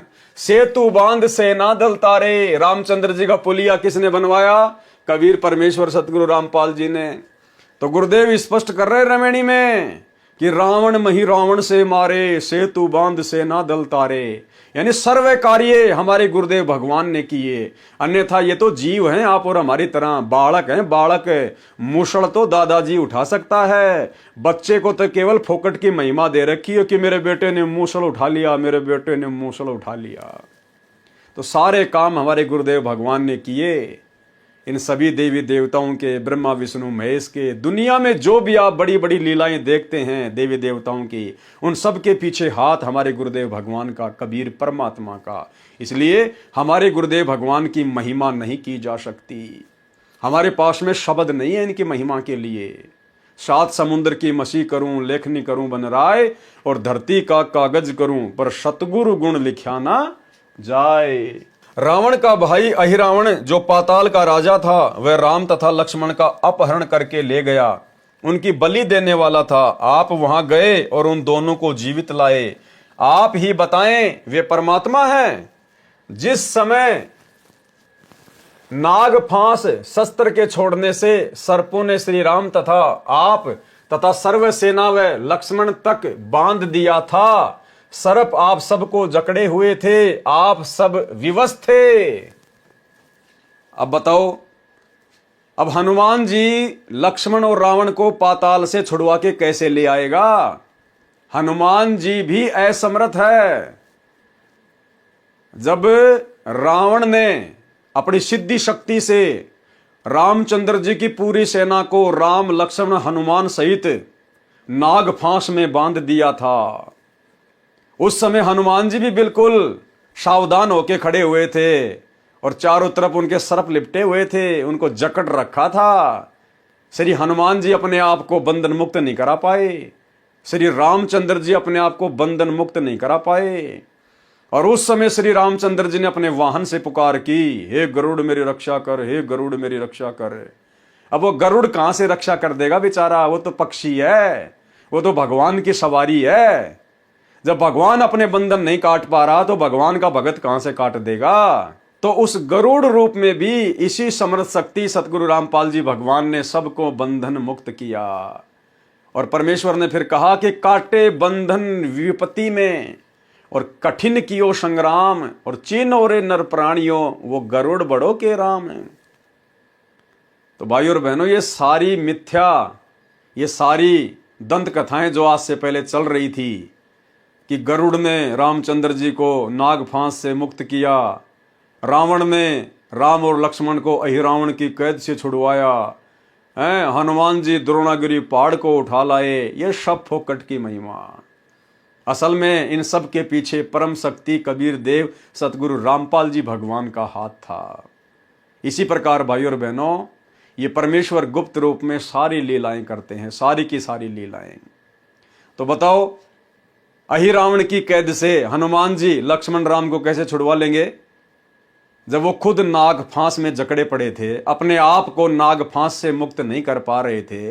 तो भला पाताल में जाके रामचंद्र जी को कैसे अहिरावण की कैद से हनुमान छुड़वा के ला सकता है? ये सारे काम पूज्य गुरुदेव भगवान ने किए। नाग फांस शस्त्र के छोड़ने से सर्पों ने श्री राम तथा आप कौन? हनुमान तथा सर्व सेना व लक्ष्मण तक बांध दिया था। सर्प आप सबको जकड़े हुए थे, आप सब विवश थे, कुछ समय में आप सबको रावण की सेना आसानी से काट डालती। उस समय गरुड़ को पुकारा गया, उसने नागों को काटा, आप तथा रामचंद्र बंधन मुक्त हुए। यदि परमात्मा इतना विवश है कि अपना बंधन नहीं काट सका तो पुजारियों का क्या होगा, विचार करो। ठीक इसी प्रकार भाई और बहनों, इस एक लाइन को आधार बनाकर दास फिर से उन तमाम मंद बुद्धि भक्तों को संदेश देना चाहता है जो वर्तमान में अपने गुरुदेव सतगुरु रामपाल जी को मानुष समझ रहे हैं और उनकी जमानत के ठेकेदार बने हुए हैं कि हम गुरुजी की जमानत करवाएंगे, हम गुरुजी की जमानत करवाएंगे। कुछ एक बिहार के, कुछ एक कानपुर के, एक कोई पुस्तक वगैरह निकाल रखी है उन्होंने मुकदमों को लेकर, गुरुजी पर ये मुकदमे लगे, वो मुकदमे लगे। हमने क्या चाटना है उनको? हमें पता है कि इस परमेश्वर के ऊपर दुनिया का कोई मुकदमा काम नहीं करता, अपनी मर्जी से बैठा है, अपने मिशन को पूरा करके आएगा। तो ये लाइन क्या कह रही है? यदि परमात्मा इतना विवश है कि अपना बंधन नहीं काट सका तो पुजारियों का क्या होगा, विचार करो। तो वे जितने भी भाई बहन जो गुरुदेव की जमानत के ठेकेदार है ना, उनको इस लाइन पर ध्यान देना चाहिए कि भाई यदि सतगुरु रामपाल जी परमात्मा नहीं है आप लोगों की नजरों में, और यदि वो बंधन में हैं, हिसार जेल में हैं और अपने आप को मुक्त नहीं करवा पा रहे, अपनी जमानत करवाने में विवश हैं, और तुम लोग जमानत कराओगे तभी हिसार जेल से बाहर आएंगे, तो भाई फिर उनको परमात्मा मानना छोड़ दीजिए, फिर उनको परमात्मा कहना छोड़ दीजिए। फिर ऐसा परमात्मा किसी काम का नहीं जो खुद बंधन मुक्त नहीं हो पा रहा, फिर भला हमें वो परमात्मा काल के बंधन से कैसे मुक्त करवाएगा? और गुरुदेव तो कहते हैं भाई कर ले गुरु वकील मुकदमा भारी है। अरे हम जीवों का मुकदमा धर्मराज के दरबार में चल रहा है, गुरुदेव तो हमें उस मुकदमे से बरी करवाने आए, जन्म मरण के मुकदमे से। और नालायको तुम अपने गुरु को इतना कमजोर, इतना बेबस, इतना लाचार समझ रहे हो कि तुम उनकी जमानत के ठेकेदार बने हो कि हम गुरुजी की जमानत लगाएंगे, हम गुरुजी के लिए प्रयास करेंगे तो गुरुजी बाहर आएंगे। तो ये मूर्खता है, एक भगत होकर सबसे बड़ी मूर्खता। इस मूर्खता को छोड़िए और साध संगति से जुड़कर ज्ञान को आधार बनाकर गुरु को बंधन मुक्त परमेश्वर मानकर भक्ति कीजिए। पता नहीं तुम लोग नित्य नियम भी ढंग से करते हो कि नहीं करते हो। अगर करते तो इतनी बड़ी गलती ना करते गुरु की जमानत के ठेकेदार बनने के, क्योंकि रोजाना नित्य नियम में गुरुदेव हमें क्या संदेशा देते हैं। गरीब ऐसा सतगुरु हम मिल्या, बेपरवाह अबंध, परम हंस पूर्ण पुरुष, रोम रोम रविचंद। हम किसकी महिमा कर रहे हैं नित्य नियम में? अपने गुरुदेव की, सतगुरु रामपाल जी की। और क्या कह रहे हैं अपने गुरुदेव को कि हमें ऐसे समर्थ गुरुदेव भगवान मिल गए आज कलयुग की पिछली पीढ़ी में, जो बेपरवाह अबंध, जिनको किसी की कोई परवाह नहीं है, ना काल की, ना दुर्गा की, ना ब्रह्मा विष्णु महेश की, किसी की नहीं। निर्विकार निर्भय तू ही और सकल भयमान, और सब पर तेरी साहिबी तुझ पे साहिब नाए। तो एक तरफ तो आप अपने गुरु जी को सुबह सुबह कहते हो कि ऐसा सतगुरु हम मिला, बेपरवाह अबंध, अबंध यानी जिसको कोई बांध के नहीं रख सकता, जिसको कोई कैद में नहीं रख सकता, और परम हंस पूर्ण पुरुष, रोम रोम रविचंद। और फिर ऐसे समर्थ गुरुदेव भगवान की तुम जमानत के ठेकेदार बने हुए हो। भाई आप खुद भी 84 में जाने के काम कर रहे हो, और आप अपने पीछे जिन 10-20 लोगों को मूर्खता में लगा कर बैठे हो, उनको भी बेचारों को नरक में ठोकने की तैयारी कर रहे हो। क्योंकि गुरु मानुष कर जानते वो नर कहिए अंध, ओवे दुखी संसार में आ गए यम के फंद। यदि परमात्मा इतना विवश है कि अपना बंधन नहीं काट सका तो पुजारियों का क्या होगा, विचार करो। अरे काटे बंधन विपत में कठिन कियो संग्राम, चीनो रे नर प्राणियों गरुड़ बड़ो के राम। इसी प्रकार यदि आज आप लोगों के द्वारा जमानत करवाने से यदि सतगुरु रामपाल जी की जमानत हो जाती है और यदि वो जेल से बाहर आते हैं, तो इसी प्रकार आने वाले समय में ये दुनिया संत रामपाल जी को परमात्मा नहीं मानेगी। जैसे गरुड़ के द्वारा श्री रामचंद्र जी को बंधन मुक्त करवाने के बाद दुनिया उनको परमात्मा नहीं मानती, तो इसी प्रकार कल को ये दुनिया कह देगी कि रहने दो, जुबान बंद कर लो, हमारे गुरुजी परमात्मा, हमारे गुरुजी परमात्मा। अरे तुम्हारे भक्तों ने तुम्हारे गुरुजी की जमानत करवाई, तब कहीं जाकर 10 साल बाद जेल से बाहर आए थे। इतने बड़े परमात्मा थे तो 10 साल में आ जाते अपने आप। भक्तों के जमानत करवाने से क्यों आए? तो भाई गुरुदेव भगवान के नाम पे धब्बा लगता है, और ये परमात्मा है, बालक नहीं है, अंतर्यामी है। ये सबकी परीक्षा का समय है, ये अपनी मर्जी का मालिक है। अपने मिशन में जो गंदगी फैल गई थी उसको निकालने के लिए गया है, और मिशन को साफ सुथरा करके अपनी लीला पूरी करके अपनी मर्जी से आएगा। ये किसी का गुलाम नहीं है, ये इसकी लीला है जो वर्तमान में तुम्हें समझ में नहीं आ रही है। इस बात को केवल साथ संगति से जुड़े हुए भाई बहन ही समझ सकते हैं। इसलिए साथ संगति से जुड़ो और अपने दिमाग में जो गंदगी तुम लोगों ने गुरु को मानुष मानकर पैदा कर रखी है उसको डिलीट करो, साफ करो। काटे बंधन विपत में कठिन कियो संग्राम, चीनो रे नर प्राणियों गरुड़ बड़ो के राम। हनुमान जी ने कहा, ऋषि जी समुद्र पर पुल बनाना क्या आम आदमी का कार्य है? ये परमात्मा बिना नहीं बनाया जा सकता। फिर भी हनुमान जी श्री रामचंद्र जी को परमात्मा मानने से इनकार नहीं कर रहे। उनके मन में खरपतवार भरी पड़ी है, वो गंदगी भरी पड़ी है। और परमात्मा से क्या सवाल किया कि ऋषि जी इतने बड़े समुद्र के ऊपर पुल बनाना क्या कोई एक आम व्यक्ति का काम है क्या? परमात्मा के बिना कौन बना सकता है? तो गुरुदेव ने क्या कहा, समुद्र पाटी लंका गयो सीता को भरतार, अगस्त ऋषि सातु पी गए इनमें कौन करतार। यदि आप समुद्र के ऊपर सेतु बनाने से श्री रामचंद्र जी को परमात्मा मानते हो तो अगस्त ऋषि ने सातु समुद्रों को पी लिया था, इनमें कौन परमात्मा है भाई? ऋषि मुनिंदर जी ने बताया कि आप भूल गए क्या, एक ऋषि आए थे, उन्होंने एक पर्वत के पत्थर को अपनी डंडी से रेखा खींचकर हल्का किया था, तब पत्थर तैरे थे, तब पुल बना था। रामचंद्र तो 3 दिन से रास्ता मांग रहे थे। समुद्र ने ही बताया था नल नील के विषय में। हनुमान जी ने कहा कि वह तो विश्वकर्मा जी थे। हनुमान जी बोला, वो जो बाबा आया था ना, जो पूरे पहाड़ के चारों तरफ एक डंडी से रेखा खींच कर गया था, पत्थर हल्के करके गया था, बोलो वो तो विश्वकर्मा जी थे जो भेष बदल के आए थे। हनुमान जी ने कहा वह तो विश्वकर्मा जी थे जो वेश बदल कर श्री रामचंद्र जी के बुलाने पर आए थे। परमेश्वर कबीर जी ने कहा कि विश्वकर्मा जी तो पुल का निर्माण कर सकते हैं, जल के ऊपर पत्थर नहीं तैरा सकते। परमेश्वर ने कहा कि विश्वकर्मा जी केवल समुद्र पे पुलिया बना सकते हैं, लेकिन समुद्र के ऊपर पत्थर तैराना उनके बस की बात नहीं है। नल नील के हाथों में शक्ति थी, उनके हाथों से डाली गई वस्तु जल के ऊपर तैरा करती थी। उस दिन उनमें अभिमान आ गया था, उनकी शक्ति समाप्त हो गई थी। वह आशीर्वाद मेरा ही था। हनुमान जी ने कहा, क्या आप ऋषि मुनिंदर जी हैं? परमेश्वर जी ने कहा, हाँ। मुनिंदर जी ने कहा कि आपने अपने प्राणों की परवाह न करके राम के लिए क्या नहीं किया? जब सीता ने आपको अपशब्द कहे और घर छोड़ने को कहा, उस समय श्री राम वहीं विराजमान थे। एक शब्द भी नहीं कहा कि सीता ऐसा ना कर। पवन सुत अंदर से तो मान रहे थे, परंतु ऊपर से कह रहे थे कि ऋषि जी किसी की आलोचना नहीं करनी चाहिए। मुनिंदर जी ने कहा कि सत्य कहना आलोचना नहीं होती। यदि श्री रामचंद्र और सीता के अंदर अच्छे इंसान वाले गुण भी होते तो भी आपका आजीवन एहसान मानते और अपने चरणों में रखते। श्री राम और सीता के अंदर एक आम अच्छे इंसान वाले गुण भी नहीं थे। यानी भाई और बहनों, जो गुण आज गुरुदेव ने अपनी शक्ति से, अपनी भक्ति से आप और हम भगत भाई बहनों के अंदर पैदा कर दिए हैं, ऐसे अच्छे गुण श्री राम और सीता में भी नहीं थे।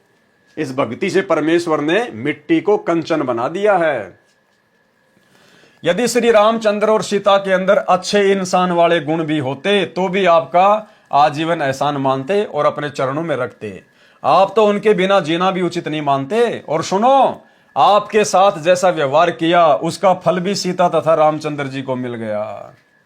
सीता ने एक भगत को जो अपशब्द कहे थे, सीता ने जो भगत की भावनाओं को ठेस पहुंचाया, उसकी श्रद्धा को ठेस पहुंचाया, गुरुदेव कह रहे हैं कि सीता को भी उसका फल मिल गया। यानी अयोध्या में निकाली गई दर दर की ठोकर।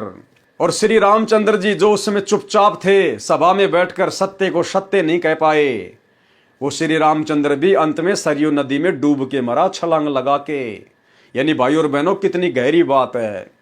हम भगत भाई बहनों ने किसी की भी श्रद्धा का, हम भाई बहनों ने किसी की भी भावनाओं का मजाक नहीं बनाना चाहिए। हमने किसी को भी अपशब्द नहीं कहने चाहिए, अन्यथा परमेश्वर का विधान है। और रामचंद्र और सीता भी किसी जन्म में गुरुदेव के भगत थे, शिष्य थे। लेकिन जब त्रेता युग में उन्होंने हनुमान जी का अपमान किया, अपशब्द कहे, तो परमेश्वर ने यह नहीं देखा कि ये राम और सीता मेरे भगत थे। परमेश्वर ने उनको भी दंड दिया जैसा उन्होंने वो कर्म किया। तो आप और हमने बहुत सावधानी रखनी है।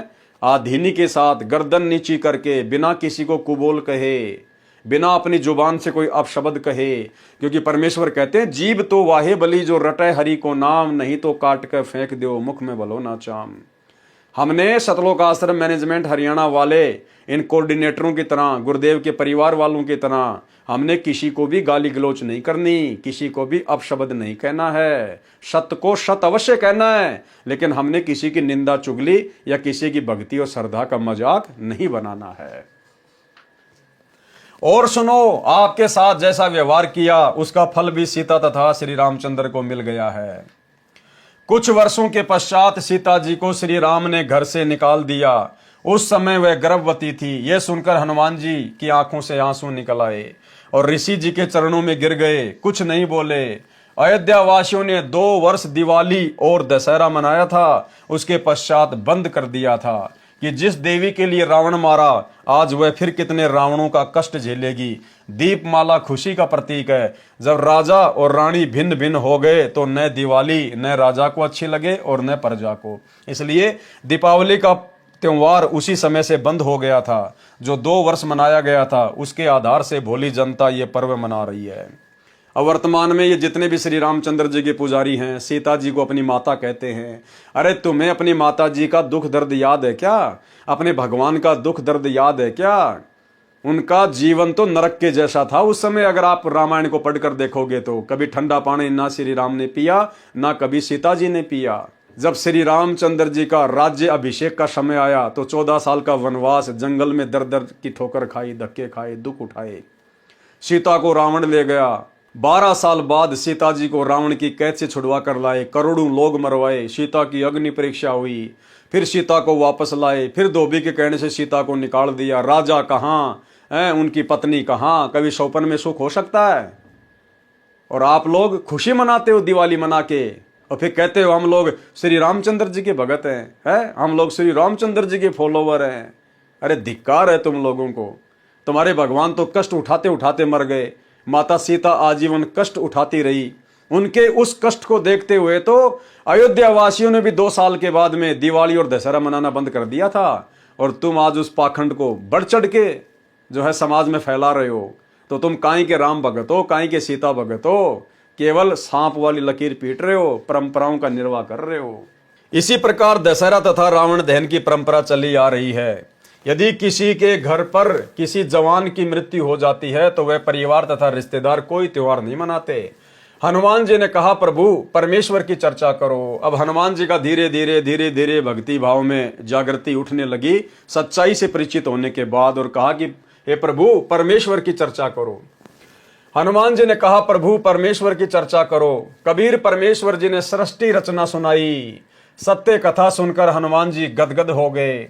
सतलोक देखने की प्रार्थना की। परमेश्वर आकाश में उड़ गए। हनुमान जी देख रहे थे। कुछ देर अंतर ध्यान हो गए।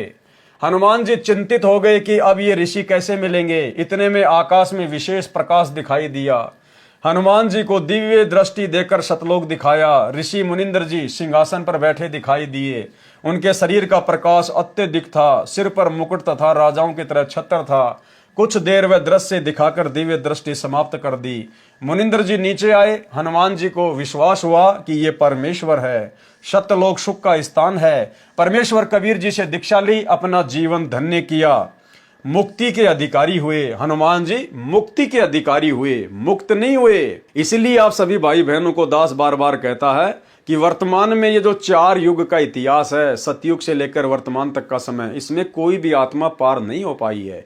पार होने का समय तो ये कलयुग की बिचली पीढ़ी है, वर्तमान समय है। अब परमेश्वर उन सभी आत्माओं को दोबारा से जन्म देगा जिन आत्माओं को गुरुदेव ने सतयुग त्रेता द्वापर में अपनी शरण में लिया था।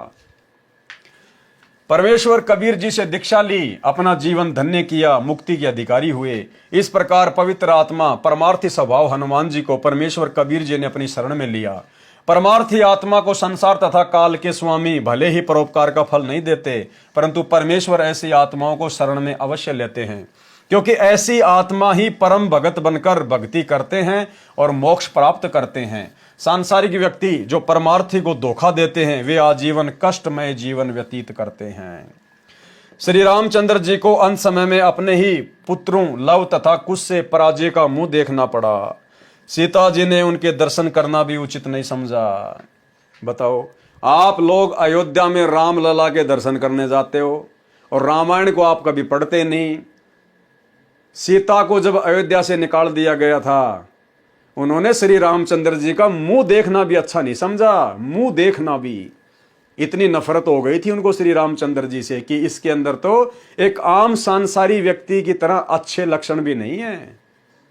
तो भाई और बहनों, आज आप लोग उनके दर्शन करने के लिए अयोध्या जा रहे हो, अपना कीमती समय और धन बर्बाद कर रहे हो। इतिहास से शिक्षा लेनी चाहिए। श्री रामचंद्र जी को अंत समय में अपने ही पुत्रों लव तथा कुश से पराजय यानी हार का मुंह देखना पड़ा। सीता जी ने उनके दर्शन करना भी उचित नहीं समझा। देखते देखते पृथ्वी में समा गई। इस गलानी से श्री रामचंद्र जी ने अयोध्या के पास बह रही सरयू नदी में छलांग लगाकर अपनी जीवन लीला जल समाधि लेकर समाप्त कर दी। ना पत्नी रही, ना बच्चे रहे, पूरी अयोध्या में थूथू हो रही है। दुर्वासा ऋषि के कारण अपने भाई लक्ष्मण को मृत्यु दंड की सजा देनी पड़ी श्री रामचंद्र जी ने। इन सब बातों से दुखी होकर अंदर ही अंदर श्री रामचंद्र जी ने सरयू नदी में छलांग मार के आत्महत्या की। डूब के मरे। देसी भाषा में कहते हैं डूब के मरना, और संत भाषा में कहते हैं समाधि लेना। यह है श्री रामचंद्र जी की अंतिम उपलब्धि। अरे जो श्री रामचंद्र जी वेदों के अनुसार साधना करते थे, उनकी भी अंत में यह दुर्गति हुई। सरयू नदी में डूब के मरना पड़ा, आत्महत्या करनी पड़ी। और आप लोग दशरथ पुत्र श्री रामचंद्र जी को ही भगवान मान के राम राम राम राम जय श्री राम, आप लोगों की कैसे मुक्ति होगी? कैसे हो रही है वर्तमान में? रोडों के ऊपर कुत्ते वाली मौत हो रही है।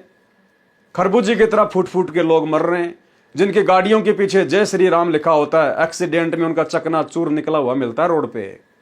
तो भाई, असली राम को पहचानो, असली आदि राम को पहचानो। मृत्यु होगी तो भी परमात्मा टाल देगा, भगत के नजदीक नहीं आएगी।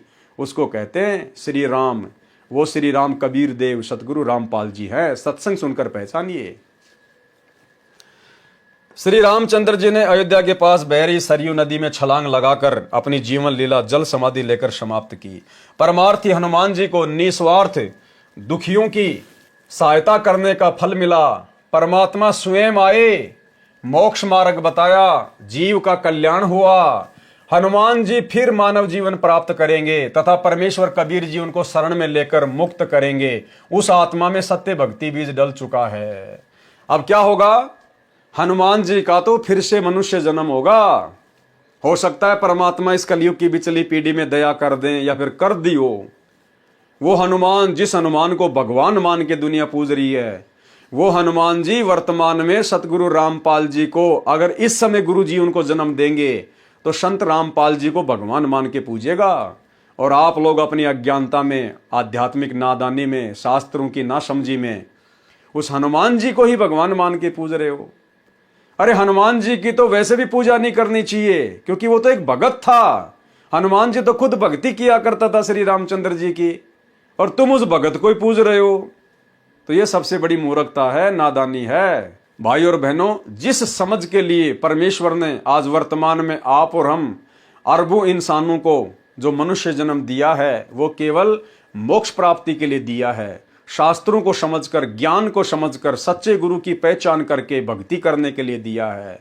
अभी मौका है, जब तक सतगुरु रामपाल जी के चरण कमल धरती पर हैं। भाई और बहनों, सत्संग सुन के अपना आत्म कल्याण करवा लीजिए, अन्यथा उसके बाद में दुर्गति होगी, दुर्दशा होगी। धरती पर कोई बचाने वाला नहीं मिलेगा। 2028 युग परिवर्तन का समय है। प्रकृति तांडव मचाएगी, हर प्रकार से प्राणियों को दुखी करेगी। त्राईमाम मचेगा।